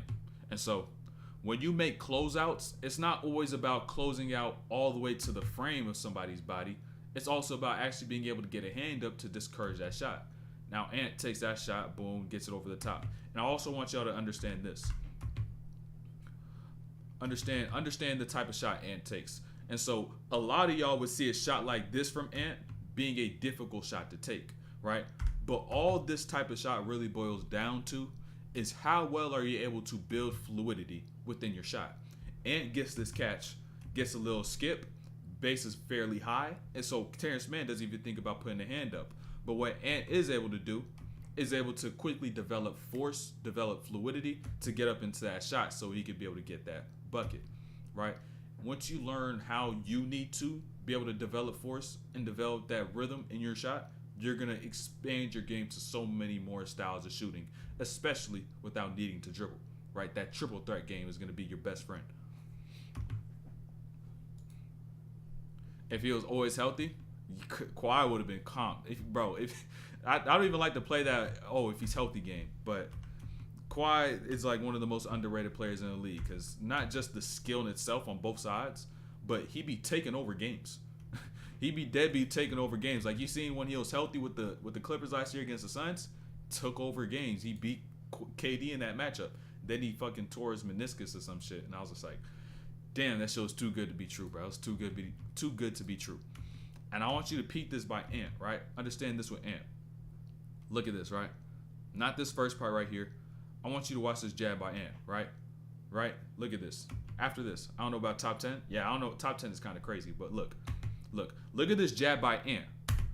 That jab tells you that Ant is not going to go right because he placed that right foot behind where his left foot was. And so if he wanted to get to the rim, he would have to take a step out wide, and then he would have to take another step down. And as a defender, that tells you I have more time to recover and get back in front if he goes wide.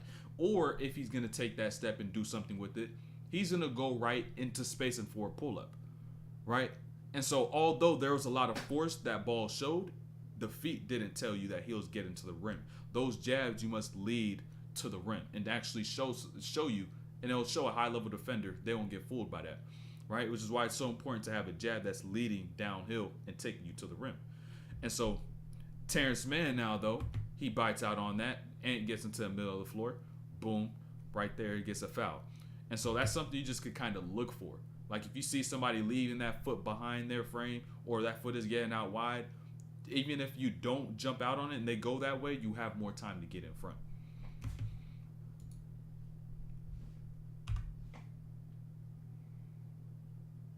And now right here, Right here with the Clippers.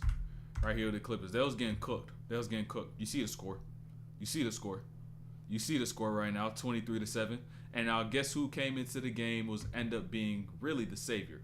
Norman Powell. Gets in, probably first offensive possession, I believe. Boom from that left wing shot. Oh yeah.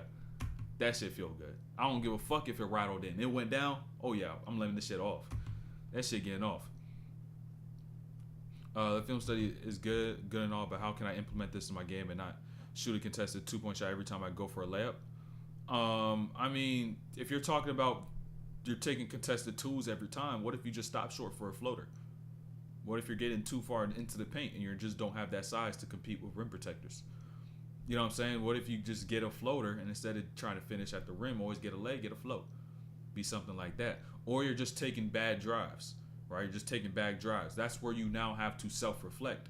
Utilize some of the knowledge I say in this to look at your own film or look at your own past instances and events and then see, all right, why did I took this drive? This was there, that was there. I shouldn't have went there. And instead, I did this, you know? And so you got to kind of look at it like that as well. So you got to do your own sort of reflection. I can't always sit here and just like, it's not like I'm watching your film. All you could really do is take the ability and capacity to think and apply it to your film. So, and even if you do have film, you can send that in the Discord, by the way. Let me drop the Discord link in here as well. Right quick. Let me drop the Discord link. Because if y'all do send like clips of film, I could peep it.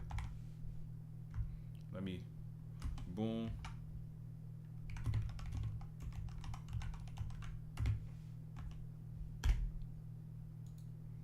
We pin that message too. But yeah, let's get back to it. I want y'all to peep this with Kawhi as well. This is defensive play. Quick little defensive play. What is this? 0.67? We good. All right, I want y'all to understand this. When do the hoodies drop? Oh, what's good? Cyrus, what's good? They dropped this month. So probably like next couple of weeks I'm looking at. The only thing I got to get done is a website. So once that website done, I'm going to let y'all know. You're going to see it on the story. You're going to see it. Just know you're going to see it at some point in time. You're going to see it. But peep this though, right? I want y'all to understand this when it comes to playing defense as a whole, right? Understand. Anytime you guard somebody, you never have to really guard him. You never have to step up. Look at Kawhi, right? Naz Reid has the ball. Naz Reid is not no player who's a threat to shoot off the dribble. So even though he's dribbling right now on the perimeter, what is Kawhi now going to do? Maintain this gap between him and the ball. Because why would I step up when he's not no threat? And this is going to allow Kawhi to be able to beat him to the spot. And now he's able to get that steal. Just because he didn't guard him as if he's an actual scorer. He maintained that gap. He maintained that space. How much? 55.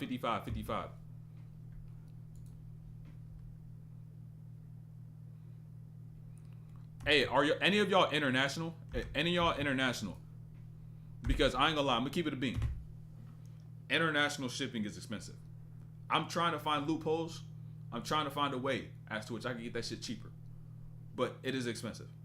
So if y'all international, the shipping is like $30. But I'm trying to drop it. I'm trying to get it down. If anything, I could get it as low as 20 at the moment. But the shipping is expensive. Just cause I'm not a real, like, I'm not like a Nike. I'm not a GOAT to where where I could make connections deep within a shipping company so that it's cheaper. UK, Canada, Germany. I don't think Canada is expensive. It might be. I don't know. I don't know if it is. I'm not sure. It might. I'm not sure. But I think it is though.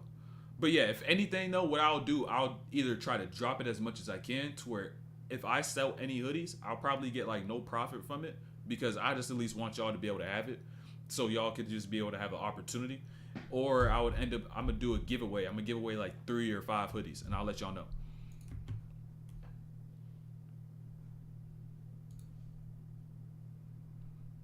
But Pete, this is where else are we going with this? Oh yeah, Norman Powell once again. You in Dallas? Okay. Dallas, that shit going to be like $5. It's going to be like $5 for shipping.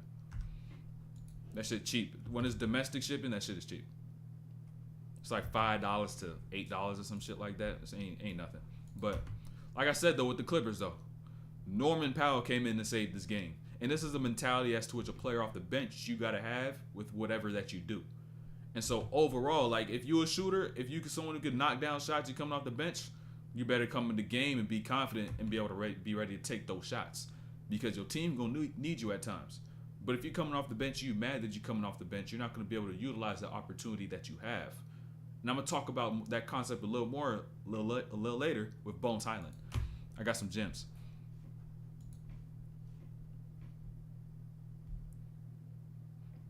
Then peep this with Kawhi. I want y'all to peep this with Kawhi right quick. Peep this with Kawhi. So this is a move as to which y'all could add into your bag in this type of situation. Right? So first things first. Notice this screen right here, back screen right here with Tice. Right? Let me go back one more time. Go back one more time so we get it from the top. So you got Kawhi on the catch, back screen on Nas Reed. He switches on to Tice. And now coming off the screen, Kawhi just rhythm dribbles, right? No dribble moves, by the way. Pump fake, gives it up.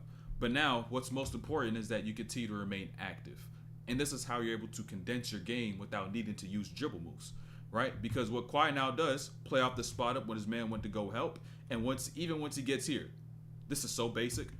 Push cross to see if Kyle Anderson's going to jump out to the middle. What does he do? Jump out to the middle. He spins, gets hit on his head. They don't call the foul, though. They hating on Kawhi. They trying to knock out his cornrows or some shit. They hating. But little things like that, you keep your game simple. You don't got it, give it up. Continue to move, get that shit back, and then you go into your attack. And when you do that once again, you can still keep shit simple by putting yourself into a move as to which you could be able to make two decisions off of. So if he push crossed, he could have still went middle. But he push crossed, seeing him jump out to that middle, he spun the other way. Little things like that. Just keep shit simple. Basketball also, it really just boils down to making people make a decision. It really boils down to that a lot of times. Like you in a drop coverage, you force somebody to make a decision. You in an isolation, you make them see if you want to bite on the cross, jump out right, jump out left. It'd be that simple. But y'all want to add layers to it so it's more pretty. It's more aesthetically pleasing. But y'all gonna realize sooner or later that that's just a waste of energy. But I'm also show y'all how you do not waste energy on a play like this. Cause Ant fucking flew on this shit. I don't think y'all understand how far motherfuckers be jumping from. I don't think y'all, like, bro, really look at this shit. This is off one, by the way. Bro, he was really gonna dunk this. If he didn't get hit on the arm, he was gonna dunk that. The motherfucker's about 6'7", 6'8". Like, that should be crazy. But a lot of players aren't in-game dunkers for this reason. So if you're a dunker and you're in-game, one of the things you gotta always do when it comes to actually getting downhill is not stutter stepping on your attacks. So you see Ant stride here, full stride there, full stride there, full stride there. He ain't take that dribble 1, 2, 3, 4, 5, then 1, 2, then got into a jump. You got to take all the momentum in as you can, right? And if you can't bring in all that momentum, what you got to do at that point is to get better at deceleration. That's a whole different gem. That's my vert program we now about to talk about. I just started my decel phase, by the way, today of my vert program. So I'm about to get to the East Bay very, very soon. If you catch me in the afternoon, bro, the thing is, I be fucking up. I really be fucking up because I try to get I go for the East Bay. I practice, I work on it, and you're saying I'm like I'm going to the gym and working out, and I'm doing it in the morning.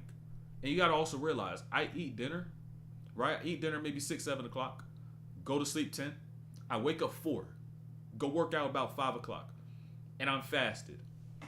So I'm like all the videos y'all see me doing windmills and shit, dunking and shit. I'm on a cool maybe 12-hour fast at times, 10 to 12-hour fast. I don't got no food in my system. And so for health benefits, I really like doing that because it just starts my day, cleanses my body out. You know what I'm saying? Just get a good sweat in.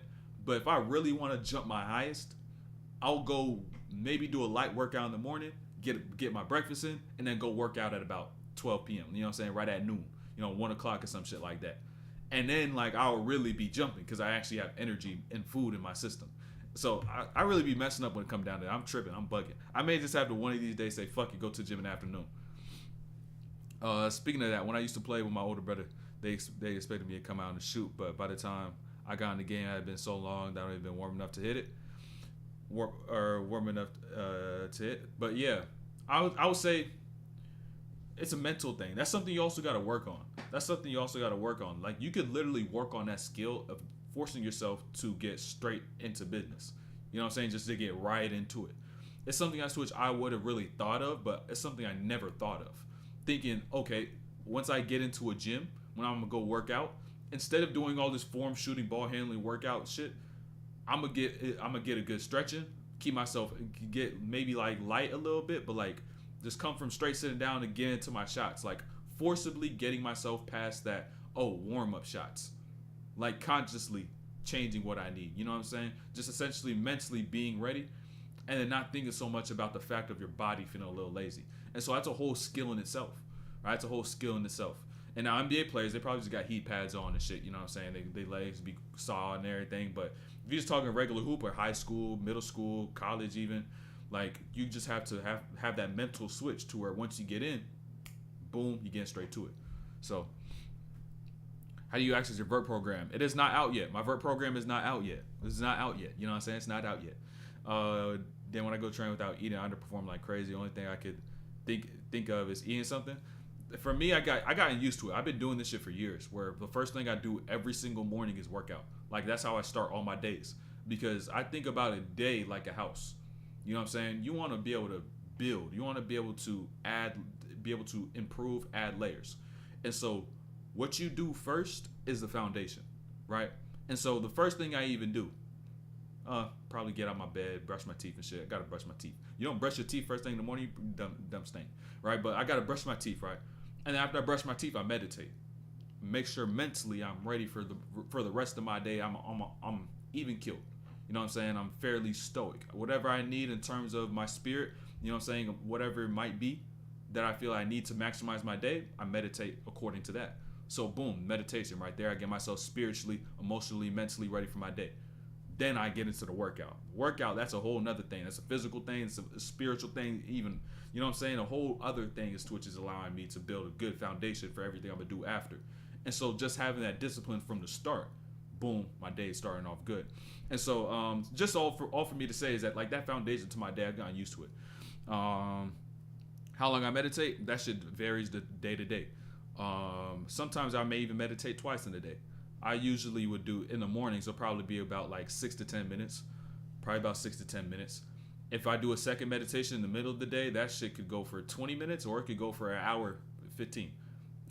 It could go for 20 minutes to an hour 20 minutes. Like it just sometimes I just get in the zone, get into a flow. I almost leave my body for a second. What you think about putting lotion on your hands than doing a ball handling workout?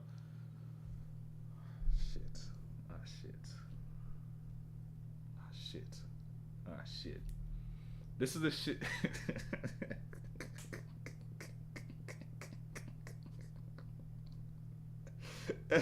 Hey, bro. Hey, Jacob, bro. You got it, bro. You got that shit. Hey, bro. When I tell y'all motherfuckers be doing too much, bro, just get a fucking basketball and dribble, bro. You be... Bro, you said put lotion on your hands, bro. There's no way you're not trolling, bro. There's no way you're not trolling, bro. That must be...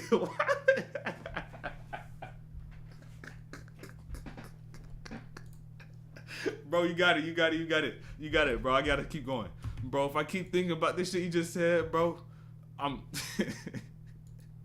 Do you think weighted basketballs are worth it for handling, or do you think I could get normal ball handling drills?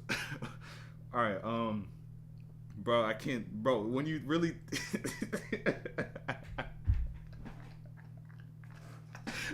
Bro, y'all be doing too much, bro. Y'all be doing too much, bro. Oh my gosh, bro. Y'all wild as fuck. Y'all wild, bro. You could get a weighted ball, but I tell y'all, if y'all don't got the money for it, don't try to overexert yourself for it. Just use what you got. All y'all do is watch shifty ass high school players. That's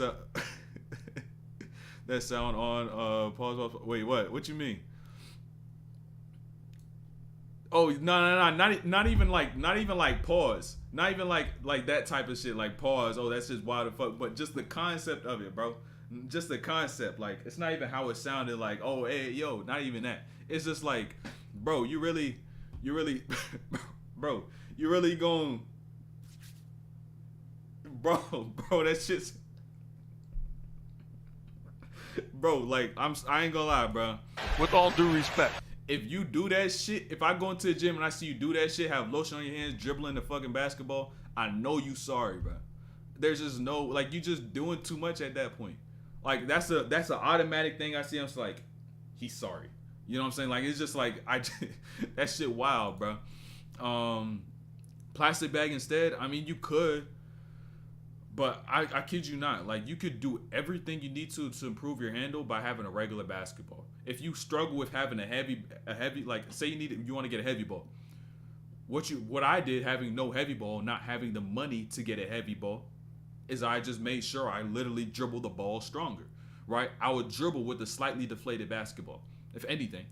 Keep it as simple as that. Now you force yourself to literally dribble to get the ball back higher up into your pocket. You could have a basketball that's slightly deflated, then you could have one that it has solid air in it. I'm not saying deflated to the point where that shit is like smacking on the floor every time you use it, but just slightly to the point where you really have to put an extra oomph to your dribble. You know what I'm saying? So, like, doing something as simple as that. Oh, I don't need a heavy ball. Deflate the basketball just this much.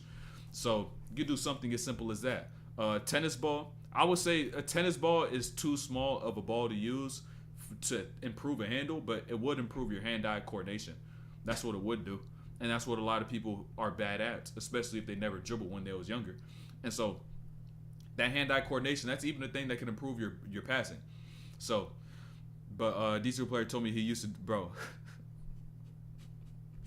I'm not gonna be no motherfucker be like, oh, that's why, motherfucker D2, bro, he wild the fuck. But it's like, some people will do shit and think that shit work, but really ask yourself how many people have done it and what have been the results of it. All I really got to do, like, this, the most simple way y'all can get better is just look at the process of the people who you want to become as great as. You look at the process of a Kyrie Irving. You look at the process of a fucking Darius Garland, a Rob Dillingham. You look at those people's process. What did they do when they were young to get better at the game of basketball? Most of the time, all they did was just play basketball. All they did was have a basketball in their hands at all times during a day. That's all it really was. You know what I'm saying? They would, especially back in the day, they'll go to school. They walk into school, I bring my basketball to school. Even when I was in middle school, people was bringing the basketball to school. And so, like, y'all could walk to school, bring a basketball, dribble a basketball. You could, anywhere, just in your neighborhood, boom, dribble a basketball. That's why I told y'all I had to catch up on my reps when I went to college once I stopped playing. I had to catch up on the reps as to which I didn't get when I was in middle school and when I was younger. And I would dribble for 2 miles at a park. I had to literally catch up on those reps. That's literally what I did. And so I had to literally get the reps back. And so it's literally as simple as that. The best way you could get better at dribbling is just by dribbling and not trying to do a whole bunch of excessive shit. And so, like I said before, you could even do a whole bunch of dribbling with a slightly deflated basketball.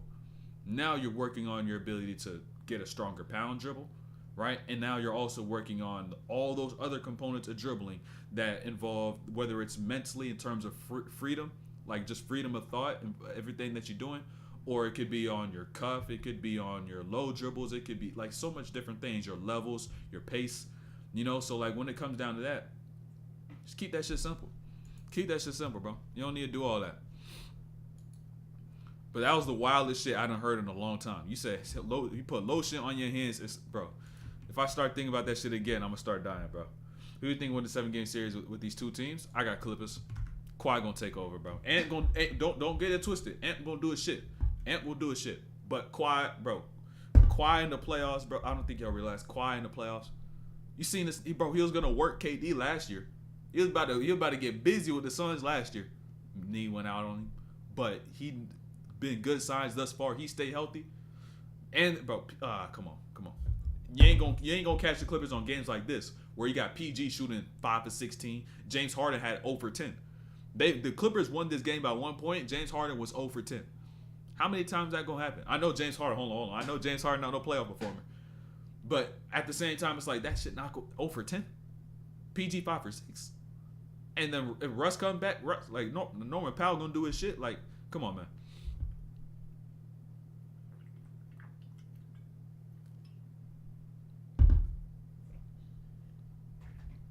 Yeah, Harden had to don't. I ain't gonna lie, 0 for 10 from the field. He had free throws though. He had a couple free throws, I think. Screenshot, y'all. This is gonna be Mavs versus Boston. Mavs versus Boston is wild. I ain't gonna lie. If you see the Mavs getting past the Nuggets, you're smoking. Smoking. Smoking, man. You're smoking.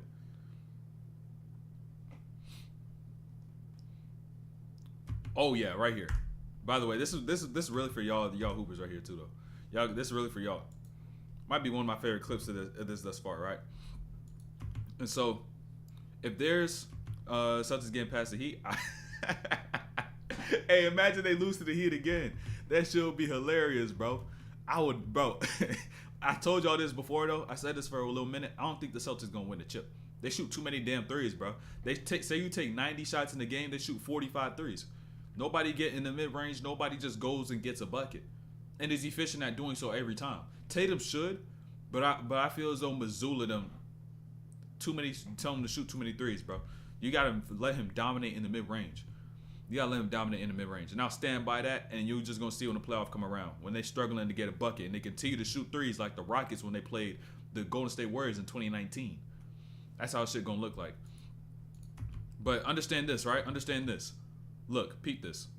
If you ever want to try some shit in the game, this is when you do it. Norman Powell got the rock. Monte Morris, 6 on the clock. So now you have the bomb. You just got to get some shit up before the buzzer expire. And so watch Norman Powell, right? Tween, playing, cross, step back, pump fake, spin, shot. Dog, hold on. Bucket. If you want to try some shit, this is when you do it. Get the bomb. Get the bomb. End of a shot clock, end of a quarter. Get the bomb. Try some shit. Because your coach really can't get mad at you. You had to get some shit up. If it looked like you got locked up, then it's like, oh, that's just a bad ISO. But if you want to try some shit, but you at the same time, though, you can't be scared to be embarrassed. Because shit could go left. Shit can go left. Right? What if he didn't do that whole spin? What if he got stuck right there in that one spot and just threw some bullshit up? Could be embarrassed. But, you know what I'm saying? You just got to also accept the fact of that, but don't go in there thinking, oh, some shit might go wrong.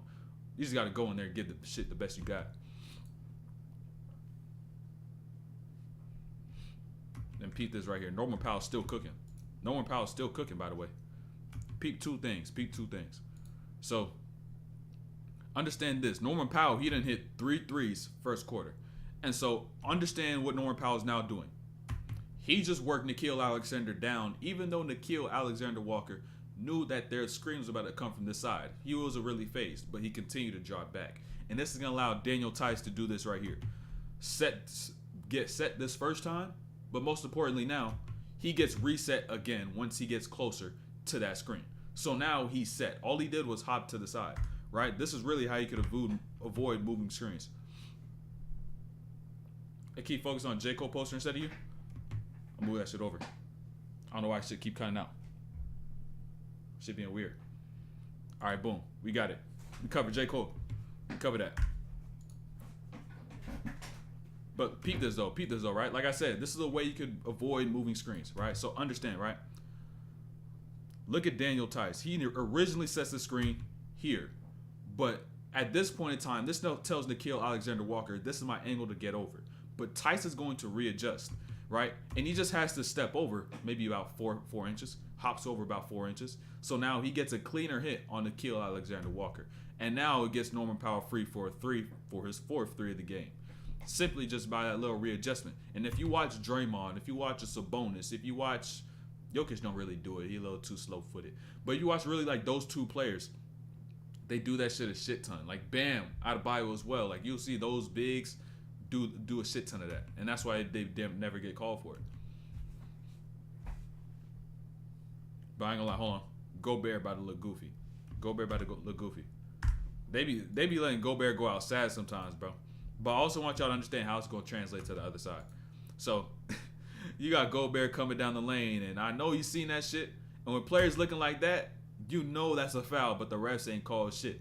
And so what you got to do, you just got to keep hooping, right? Gobert mad as shit, but it just make him look low-key sorry. And now Norman Powell, once again, transition, right side.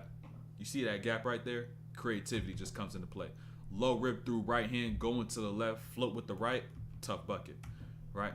But now, once again, the rest be making Gobert look goofy. They be looking to make him look goofy. Sometimes it's their fault, but sometimes it just be shit like this. It's just like, damn, bro, how the hell you end up there? And now at this point, understand the gravity that Norman Powell has. He has 14 points, 4 threes in the 2. So now once he runs this right wing once again, what's Walker now gonna think? All right, so I gotta get the Powell, and you leave Paul George open. You leave Paul George open. So now he just gets a walk-in three. Boom, that's a bucket. This is gravity. Once you get hot, you make shit easier for everybody. And then now once everybody else starts scoring, they begin to forget about you, and this is where you come right back into the play.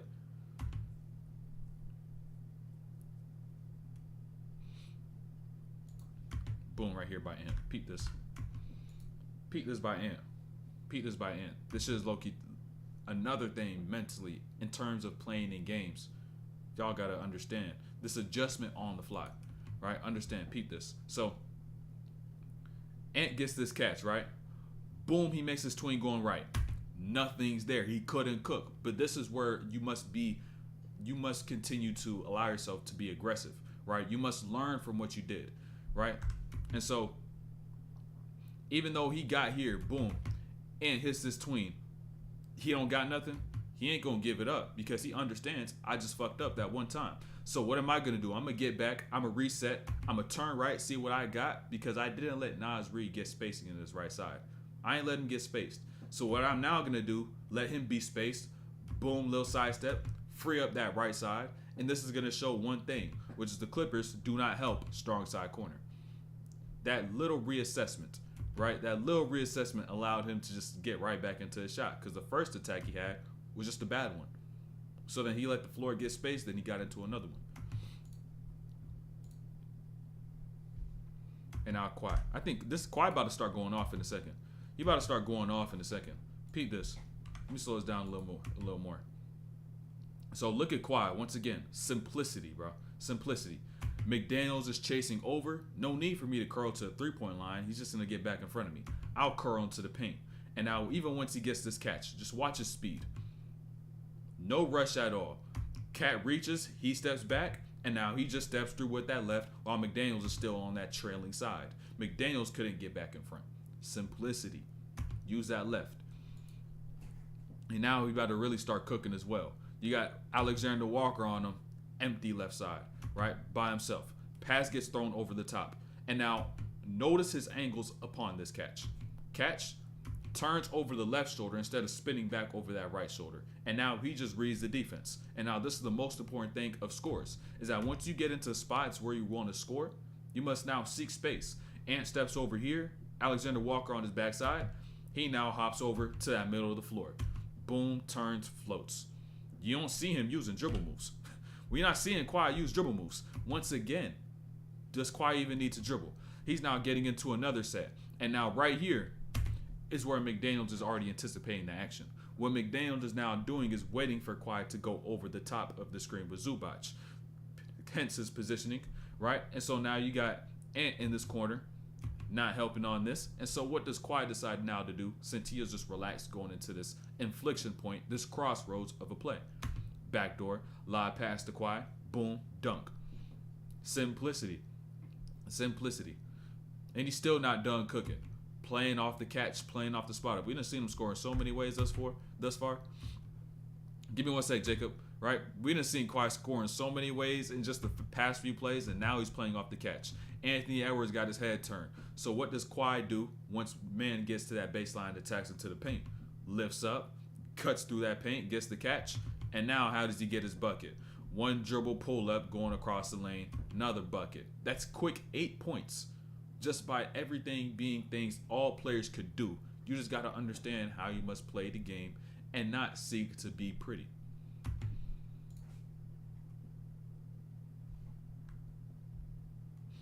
You know what I think players do when they're at the top of the key and they rip underneath the player's arm for automatic shooting foul? You think refs are going to call that in high school level? It's tough. I don't know if they will. I don't even know if it's something you should try to seek or really look for, because he probably has other things that require your focus more than that. But doesn't hurt to try. You won't know until you try it. You know, you really won't know until you try it. I could say I think this, I think that, but just depends on the referee. So you could just test the waters. Don't be scared to try it though. Test the waters. But I want you to peep the efficiency on this play. They weren't efficient, and so. You got Ant set the screen. He got James Harden on him, right? And that's probably the most favorable on-ball matchup on the floor for Ant, except for Zubac, right? And so now what happens is that even though he got this switch, he doesn't get the rock. And now let me turn this down. Right? He doesn't get the ball. And the reason why he should get the ball now is because look who's at the top if he would have already caught it. Is Gobert. So now this entire weak side, there's no big in the paint. The paint is not clogged up, and Harden's not staying in front of that. So if he ripped through left, he would have got to the rim. But now they run this whole action. He gets switched on to PG. And now what even ends up transpiring now? You took all that time just for Ant just to get right back to James Harden as a defender. And so now he's going to get into this attack when you could have got an easy bucket about 15 seconds ago or so. But now, boom, shot off the glass. He misses that. He could have got a layup if they just played a little smarter.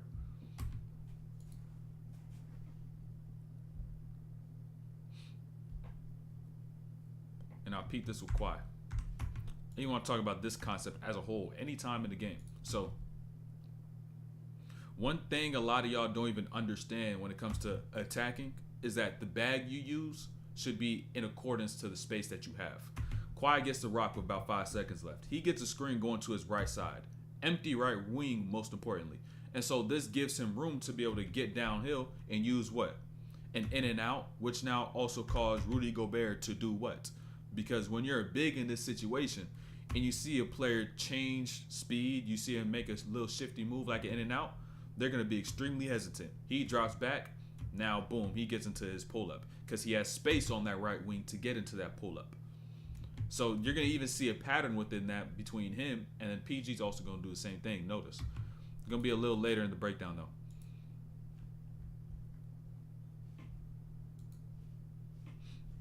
And I'll peep this weak side, though. It's just defensively. Little defensive thing. Just something so subtle. Just shifting focus. So you got Terrence Mann pressuring the ball up super high, right?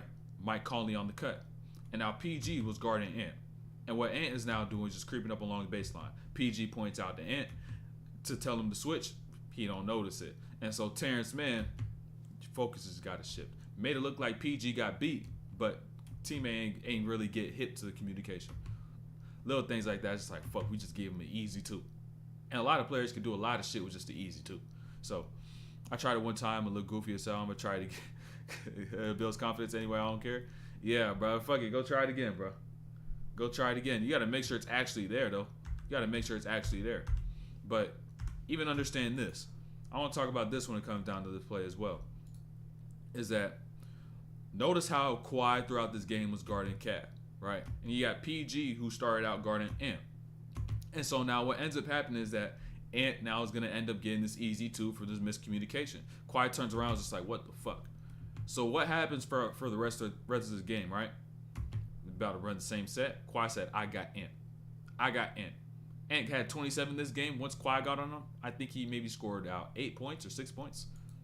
Kawhi was locked in.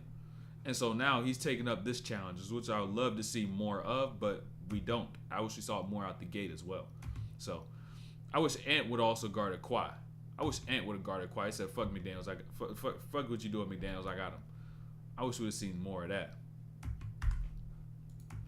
And so remember what I said before too, though. With Ant, you got James Harden.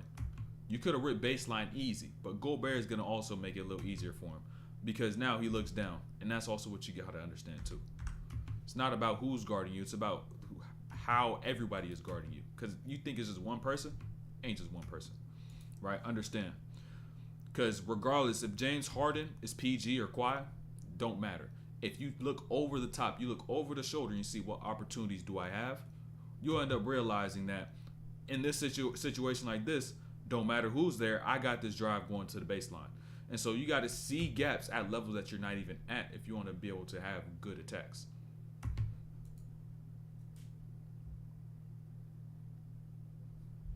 Now Pete, this will Kawhi. Once again, bro, has Kawhi used a dribble move? I think he's only used a spin move thus far, bro. I think wait. That's like I think he's only used a spin move.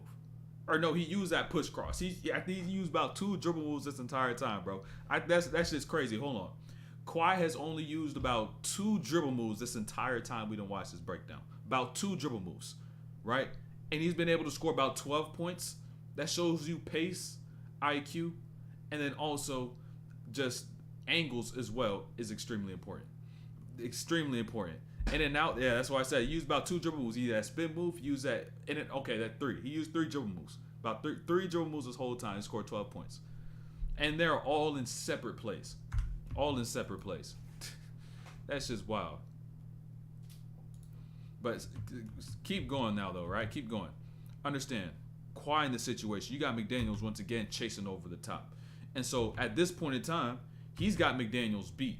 And what a lot of y'all would do is that you got somebody beat, they're out of position, you'll try to rush yourself and get into the spot as to which they left because they're beat. But instead, what you got to do is something more like Kawhi, which is when you got them beat, keep them beat. So now you could be able to get from A to B, get to your spots, and get to your bucket, right? Just kept them on that weak side, dropped that pace, read the help as well, got to that floater.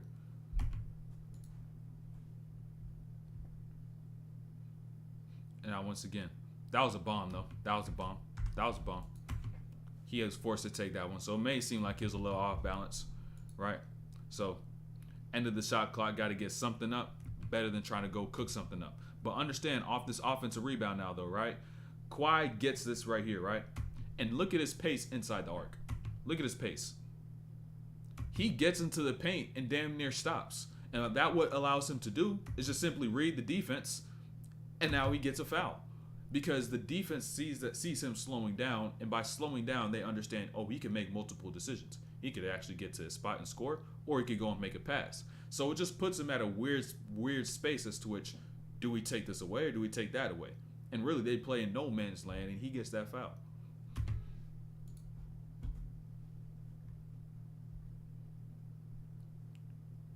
This is about to be angles.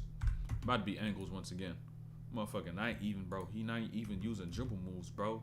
He's not even using dribble moves. And he about to really cook these motherfuckers, bro. Y'all really got to understand this, right?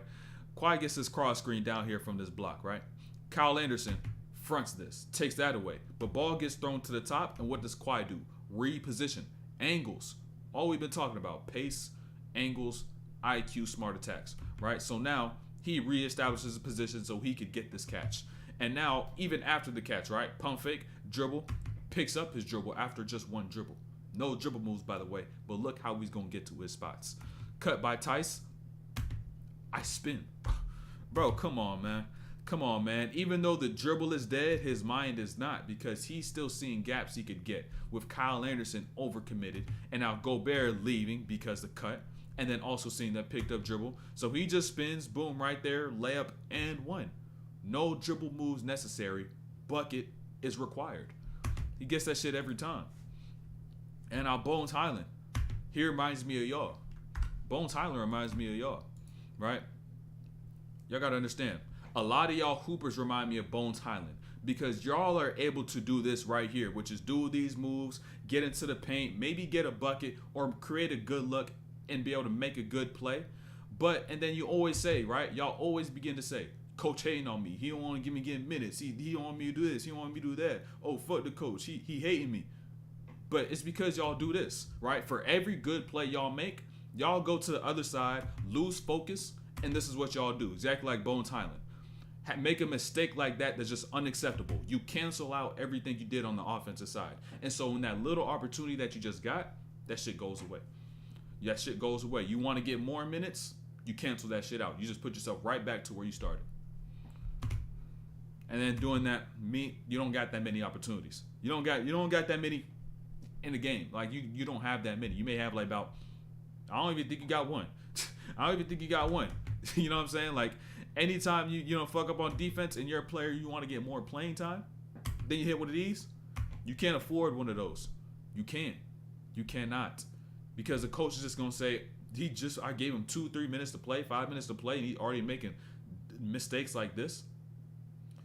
That's what their coach is gonna say. That's what the coach is thinking. Not gonna let you even play through that shit.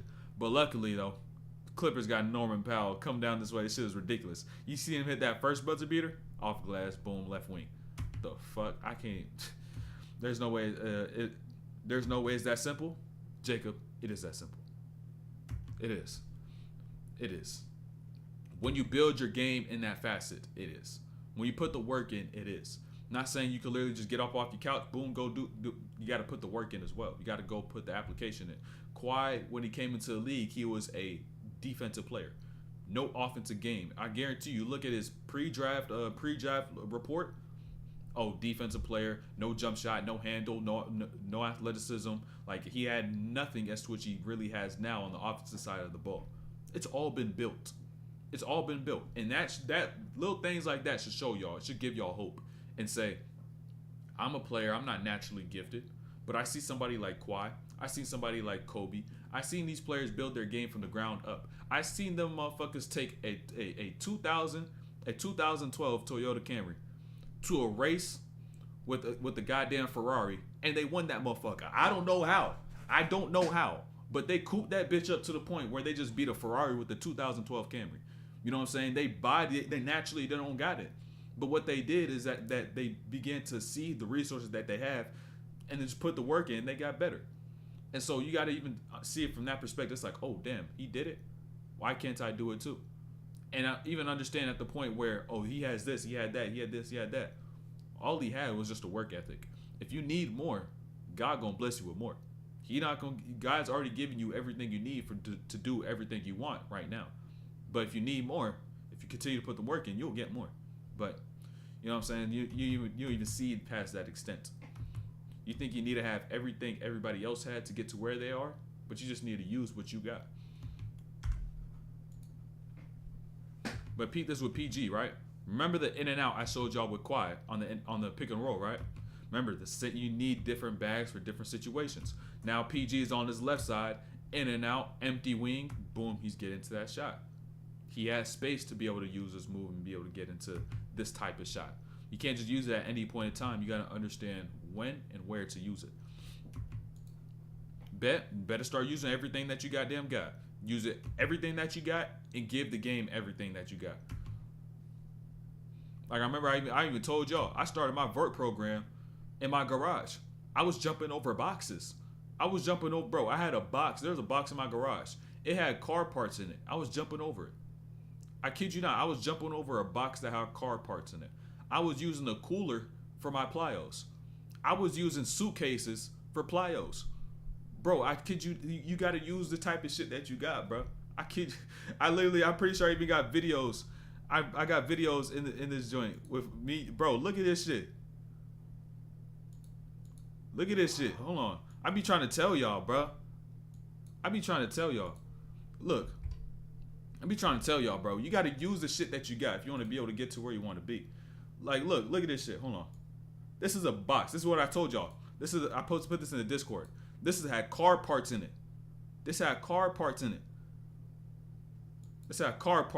Bro. I was jumping over boxes in my garage, bro. I was jumping over suitcases, bro. I was using like broke ass rubber bands that I bought during COVID. I had a rug rolled up in my garage, dumbbell on it so it don't roll back over. Had a bunch of weights that I bought during COVID when I couldn't get out the crib. Bought this shit from Walmart. This was probably like $60 or some shit. Some 10-pound plates and handles from Five Below. Like, I kid you not, bro.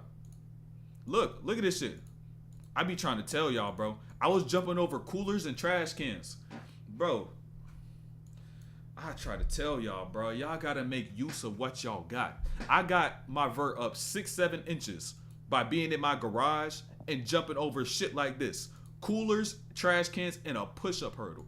And a push-up bar, bro. I kid you not, bro. Like little shit like this. I got to find a way to get shit done. Right? Boom, got myself into a little sprint stance. Use this shit as my hurdle because I ain't have nothing else. Come on, man. You even see the towels hanging up in the garage. You see the goddamn little shit for the lawn, bro. You see a dolly, whatever the shit called, bro. You see more shit on the side, bro. This was a bed. I'm pretty sure there was a bed right here. Hold on. That was a bed frame. That's a bed frame sitting in my garage. 2 rugs rolled up. Mattress sitting right there too. How y'all gonna continue to make excuses? Y'all gonna continue to make excuses, bro? You got everything you need. How are you gonna use the resources that you got? The people that use their resources the best, they're gonna end up the best in time. It's the greatest people who end up being the best people, the best in what they do, just because they use everything they got. What plyos workouts do you recommend? Hurdle jumping, like I did right here. That's something that low key, might in terms of top 3 plyos, that really might be top 3 hurdle jumps, because what it does, especially when you measure, it provides you a form of measurement, and it can force you to improve every single time. So say I did a hurdle jump and I got, say, 40. I did a 44-inch hurdle jump. Now next time I go, I'm gonna try to get 45. Or if it's a case like this, right, where all I got is this shit right here. Let me get back. All I got is this shit right here. Next time I go, what I'm gonna do is, on this push-up bar, what I'm going to add in, all right, I'm gonna put like 2 books underneath the push-up bar. Or I'm gonna put 2 books underneath this push-up bar. So now I'm literally just added 2 books. That's maybe an inch or so. All right, boom, like got another couple inches. Like you're mentally, right? Mentally, you're proving to yourself, I'm jumping higher. I'm doing better. And now you're not literally just getting better. Like mentally, you really believe it, right? This physical form of assessment allows you to, it shows yourself that you're actually getting better. It's not just bullshit work that you're doing. So, and now you damn near Eastbane. Exactly, bro. I was in my I didn't even go to no gym most of the time, bro. I was doing single leg wall sits and shit for my ISOs because I didn't have no high weights to use. So I just found ways to get into isometrics that really challenged me, but I didn't need a high amount of muscle or a high amount of weights to use. So like shit like that. Like, bro, y'all gotta lock in. Y'all gotta lock in, bro. Y'all really gotta lock in. Let's get back to this breakdown. Let me get some water first, too. Let me get some water.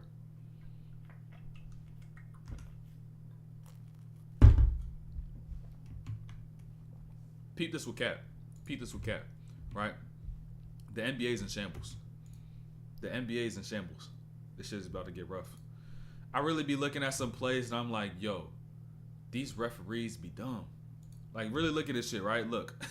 Look at this shit, right? Look at Karl Anthony Towns, right? Watch him and PG. Watch. Look what's about to go on and tell me, is there any foul that you see? Do you see any foul? And guess what's about to happen, right? Look at the ref. Ugly nigga. Calls a foul, offensive foul. Buddy looked like the main character off of Bully the Game. Just ugly. Little that buzz cut, military buzz cut, and you a referee? That shit, sorry. That's a sorry ass call. The NBA's in shambles. The NBA's in shambles, bro. I don't know how you call that a foul. I don't know how you call this a foul. Like, bro, it even seemed intentional. He let that shit go on, bro. Like, come on, bro. Come on, bro. I can't. It's just like, come on, bro. He's let that shit keep going, bro. Come on, bro. I don't give a fuck. They be doing too much, bro. They be doing too much. And I'll peep this with PG. This y'all favorite player. Some of y'all favorite player. Pete PG, right? Look at PG's movement. Look what he's about to do. Boom, fake that cut, gets out to his corner, gets out high, calls for the ball. Boom, he gets right back to his corner. Ball gets thrown at his ankles, right? Finds a way to pick it up, ends up in the deep corner. You got 3 on the shot clock, by the way. 3 on the shot clock. You pick it up, dribble, boom, step back, shot over the top, bucket. And now tell me how you're supposed to be able to capitalize on opportunities like this if all you do is work out by yourself. You got to have a balance between the skill work, the individual work, and then also trying to apply it in a real game. And also building the skills of a live game because there's chaos, there's craziness that occurs. And you also got to prepare for that. Cat was finna sell that rest parlay. Jit look like the main character off a Bully. Jit ugly. Fuck his parlay. That nigga look like a what's the name? A eunuch or some shit. That shit. Hey, y'all seen Dune, bro? Nigga look like one of them hurricanes off of Dune. Ugly nigga. But peep this though, right? With PG. Also want to hold on. I gotta show y'all this. I really wanted to show y'all this. Hold on, I forgot. I just want to show y'all this right quick. Hold on. This might be the first time y'all ever seen someone do this in your life. But look, this is a shot chart. I had to break down the shot chart right quick, right? Let me show y'all the shot chart. Let me show y'all. Let me say this, right? So, you see the shot chart, right? And so, if you just look at the type of shots this person took, you got a corner three, mid range, 3-3, long two, 3-3, long two, 3-3, 2 shots in the paint. You probably would think this is just like a shooter, like maybe someone gets run off the line like a Norman Powell or some shit, right? But you got to understand, this is Paul George when he played against Minnesota.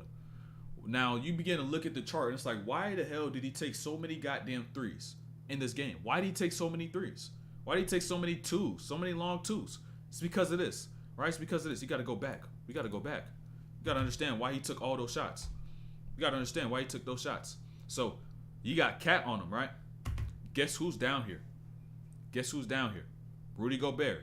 And so now with him just camping down in the paint, it's like, do I want to get into the paint with Cat, who's going to be on my trail, and then Rudy, who's already going to be at the rim? Nah, I ain't going to do all that, right? I'm not going to do all that. I'm just going to try to get here, create a little bit of space, and get into my jumper. Which is, even though he did hit this one, he hit this last one, that just shows you that there's more to attacking than the person in front of you, right? You got to take into account these other variables as well. And then even though Rudy don't get no stats for this, this is where its impact is felt.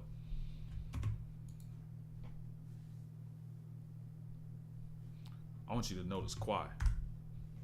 This is something I didn't even notice the first time I watched this, but I was like, oh, damn, he's locked in, right? And I talked about this a little bit to start the stream, right? Notice.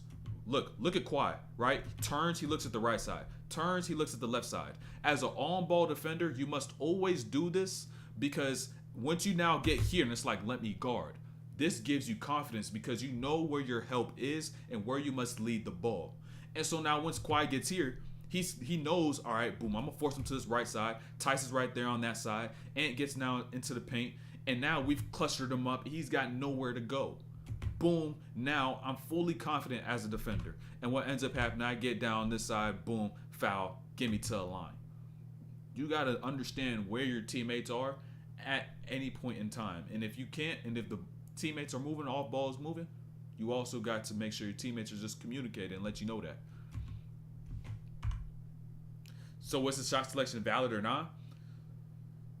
To an extent, you could have worked harder to build your rhythm. Essentially, like trying to get into the paint, maybe get to the free throw line. Like even this too, PG don't got a pump fake. Like you even heard PG talk about how he can't pump fake. And so now it's like, okay, even if you get into mid range with Cat, you beat him off the dribble pump fake. He don't got a pump fake. He don't know how to pump fake. And so that takes away his ability to draw a foul off a situation he could thrive off of, because with Cat beating someone like Cat off the dribble, he's behind the play. He may want to jump a little quicker. So you take that out the play. But I would say, like, get to the free throw line a little more, if anything. Get to the line a little more. Get your rhythm from the line. Whatever way you could do so, or find a way to pull Gobert out the paint. And then kind of change your points of aggression. Like, this thing is happening. All right, boy, I'll make this attack. Or this ain't happening. Boy, I'll make this. Like, try to get him out the paint. Find a way to get him out of there. So, he could have worked harder. Is all I could have said. That's all I'm really saying. But essentially, he should have. But I can't blame him too much for it. Can't blame him that much for it. That's something you got to kind of look back on and see. All right.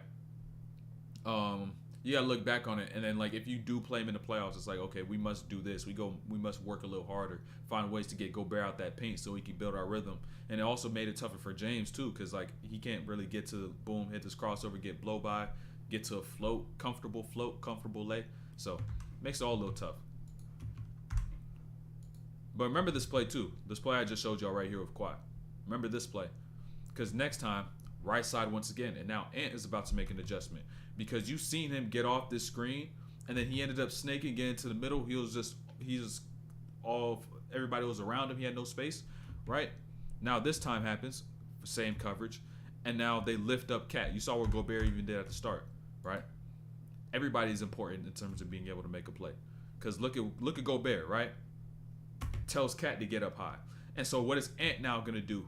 In comparison to his last play, flip that screen, he gets right, he doesn't cut middle, he comes right off the screen, PG on the pitch, he kicks it to Cat. Gobert continues to roll, boom, he gets left, Tice now helps, drop down Rudy Gobert right there, he gets that too. These are adjustments. It's playing basketball, man. You got to be able to recognize this in the course of a game. And if it's not you as a player, at least your coach. And if your coach can't, he's not the good coach.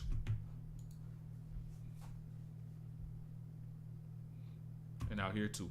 Same thing. Same thing with PG. Remember what I was saying though. PG, he hit his last two. 77, 78. These shots are important, but you got Gobert down here. And now this is the shot he takes 8 seconds into the shot clock, pull it from 3. If you're feeling it, you can take it, but that's why he's not even getting to the rim. But now, I want you to peep Kawhi though, right? Peep Kawhi. Look, another offensive rebound opportunity. I kid you not, he don't be using no dribble moves, bro. He don't be using no dribble moves. Got this here, pass fake off an offensive rebound. Defense all discombobulated. Now he just gets here, slows down, stops at the free throw line because Gobert is there, which is the same reason why nobody was getting into the paint. But now he just floats over the top and gets that too. Simplicity in the game of basketball, bro. Keep shit simple.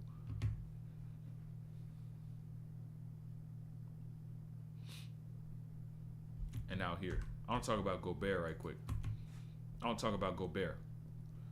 Understand, this is the fourth quarter, right? This is the fourth quarter, 5 minutes left. Gobert hits that out. And now, when it comes to this point in the game, you really just want to attack matchups. Ant's got James Harden. Most favorable on-ball matchup outside of the big or Tice or Zubac or whatever it might be. And so now what Gobert does, sends a screen. I don't know if he told him, nodded his head maybe. But if that's not the case, he ain't say nothing. I wouldn't say to send that screen. Let Ant go to work on James Harden because that's probably just going to be your best offense there and then alone. And so now Cat ends up taking the 3 left side. He was off from 3. 89, 88 games, so nobody was really getting buckets. And so now peep Kawhi, right? Harden on the break. Look at Kawhi. Stiff ass run, bro. You could get buckets. You could cook and still be stiff, right? So now he runs the rim, which forces Monte Morris to pick him up. And Ant sees that, and Ant says, "Oh shoot, we gotta go. I gotta go get onto Kawhi. Can't let Monte Morris guard him." And so now Monte Morris stuck on the inside. Ant now going to Kawhi, and Norman Powell has an open 3 from this left wing. He's creating opportunities, and he's still stiff as fuck. He's still stiff.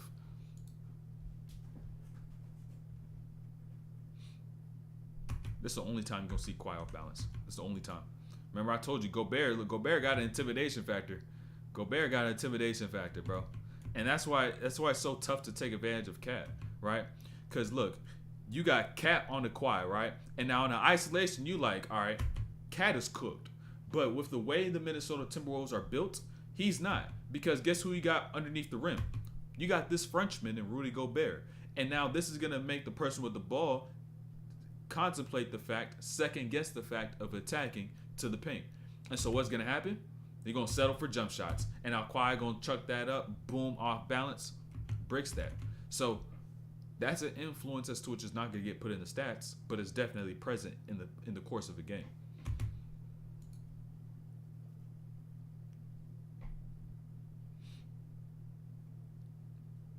Power reminded me of a mix of, kind of reminded me of, hold on, I can't see the full thing. Clay low key. Nah, Norman Powell a little different. He a little different. Oh, hold on.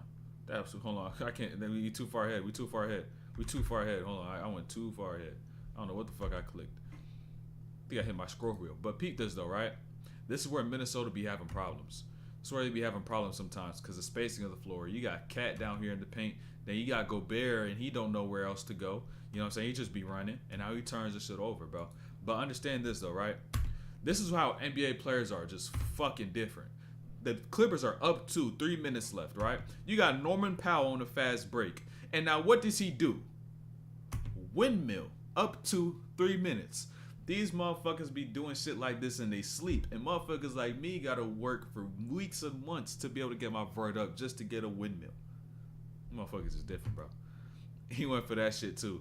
He went for that shit. He did that shit like it was easy. That shit was easy. But he got it though. But Gobert don't got this. Hold on though. This looking be the funniest shit Gobert be doing, bro. Somebody need to tell Gobert to chill with this shit. He do this shit all the time, right? He drop a pass, he turn away like it's a no-look pass. You're not Magic Johnson. Bro, he turned away and he spun and looked right back. That bill's the sloppiest no-look I'd have never seen. And low-key, he did get boomed on. That was a sloppy-ass no-look. Fuck what I said about Clay. But look, there's so many things on this play. First things first. Damn. That shit got a lot of shit. But boom. First things first. I want y'all to peep this. We fucking 2.5 hours? Damn, bro. Damn, I didn't know I was streaming for 2.5 hours. But peep this. I want y'all to peep this. Look, first things first, right? Hey, look at James Harden, right? You got to understand. There's 2 minutes left in the game, 15 seconds. They run in the set. And now look at James Harden's feet, most importantly. Catch, 1, 2, 3, 4, 5, 6, dime. He did travel his ass off, but you got to understand. Are the refs really going to be looking for that at that point in time in the game? Right? They're not going to be looking for that. And so now I want y'all to peep Paul George, right? Look what Paul George is about to do. Excuse me. But understand what Paul George is going to do, right? This is the way you could run a set without selling your set too early. And so now PG gets here off this first part, right?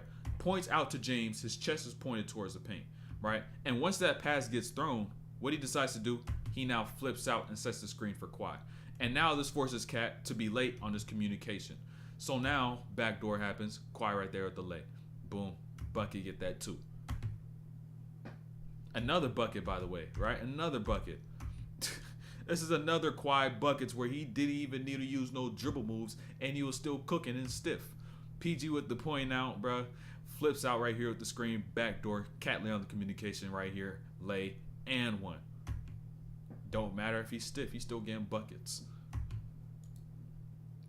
And now here. Remember what I said? Kawhi was guarding in. Right? Kawhi guarding in. And now this really goes to the benefit of Minnesota. Even though the ball's not in the hands of the best player, you take away a help defender. And so now James Harden is solo on his right side with Cat in the corner. And he has to tag and he has to get back. Goes for that steal, can't get that. Cat rips through, boom, gets that 2 on that baseline. Breaking down undersized guards like Trey Brunson. Brunson most definitely probably get a breakdown super soon. And let me know right now. Y'all better let me know within the next minute if y'all want me to break down Dylan Harper versus Tahad Pettiford. Let me know if y'all want me to break that game down. Because I just seen that shit on YouTube. I was like, wait, these motherfuckers played? Y'all want me to break that game down? I could break that shit down on Wednesday. Dylan Harper versus Tahad. So, peep this now, though, late in game. I think this might be the last play. Or you got one more after this, I think. But peep this. I don't know what got into Kawhi's brain at this point in time. But, yeah, bet that. All right. I'm going to let y'all know. I probably will do it, though. I probably will do it. But look at this now, though, right? I don't know what got into Kawhi's brain where it got into the last few seconds, and he decides to do this in this possession. He does more dribble moves in this one play than he did all game to get all of his buckets, which is why he probably ended up getting here, taking this mid-range because Gobert down in that paint, and now he pulling up and he missed that one. All the other ones, he get that shit simple, got his bucket. But now he did more shit in that one play than he did the whole game. Took more energy, and he didn't even get the bucket. Sometimes you just got to keep shit simple, bro, and that's what you can really learn from Kawhi Leonard. But yeah, that was the last play right there. He trying to be like Harden. I don't know what the fuck got into his brain. He said, shit, I'm going to get into my heart. This shit. I'm trying to look pretty. I'm trying to look nice. But, yeah, like I said, Tahad versus Dylan Harper. Probably going to be Wednesday stream. Probably going to peek that. What's up, baby? What it do, baby? Hey, Jason Ford. Appreciate Appreciate that sub. What do you think is the best thing to be the 2-3 zone? Get the ball in the middle of the floor like you do for any zone. Have somebody maybe running along the baseline as well. To make quick decisions. Don't hesitate. Make a pass. You gonna shoot that motherfucker. You gonna pass the shit out. So I'll say just between those two things, don't overcomplicate it. Get the ball moving. Don't over dribble. You could also do this too. Get the ball in the middle of the floor, screen the inside of the two players, and then go in the middle and get a floater. That's the easiest shit, bro. That's the easy, bro. I kid you not, that shit's gonna work. It's gonna work like one time, but after that, I don't think it's gonna work. So like literally, like I said, right, that middle person might come up, but if you got those two players high, screen the inside of those two players. Get two players, screen the inside, go in the middle, and then you got to pull up or you got to float, whatever you could do, just attack that player straight on, right? It'd be that simple. Or cut back door. You cutting back doors, of course, is there. If you could get behind the defense, that's what you do, cut. But yeah, though, if y'all got any more questions, drop it in the Discord. I'll let y'all know in the stream. I forgot to answer that person's question in the Discord. Damn, I'll do that shit on Wednesday. But like I tell you all the time, make sure that y'all do what must be done to be able to get to where you want to go. What must be done, right? Do what you need to do to be able to get to where you want to go. But that first starts with you sacrificing your present self to invest into your future self. Doing what you need to do to be able to get to where you want to go. So discipline.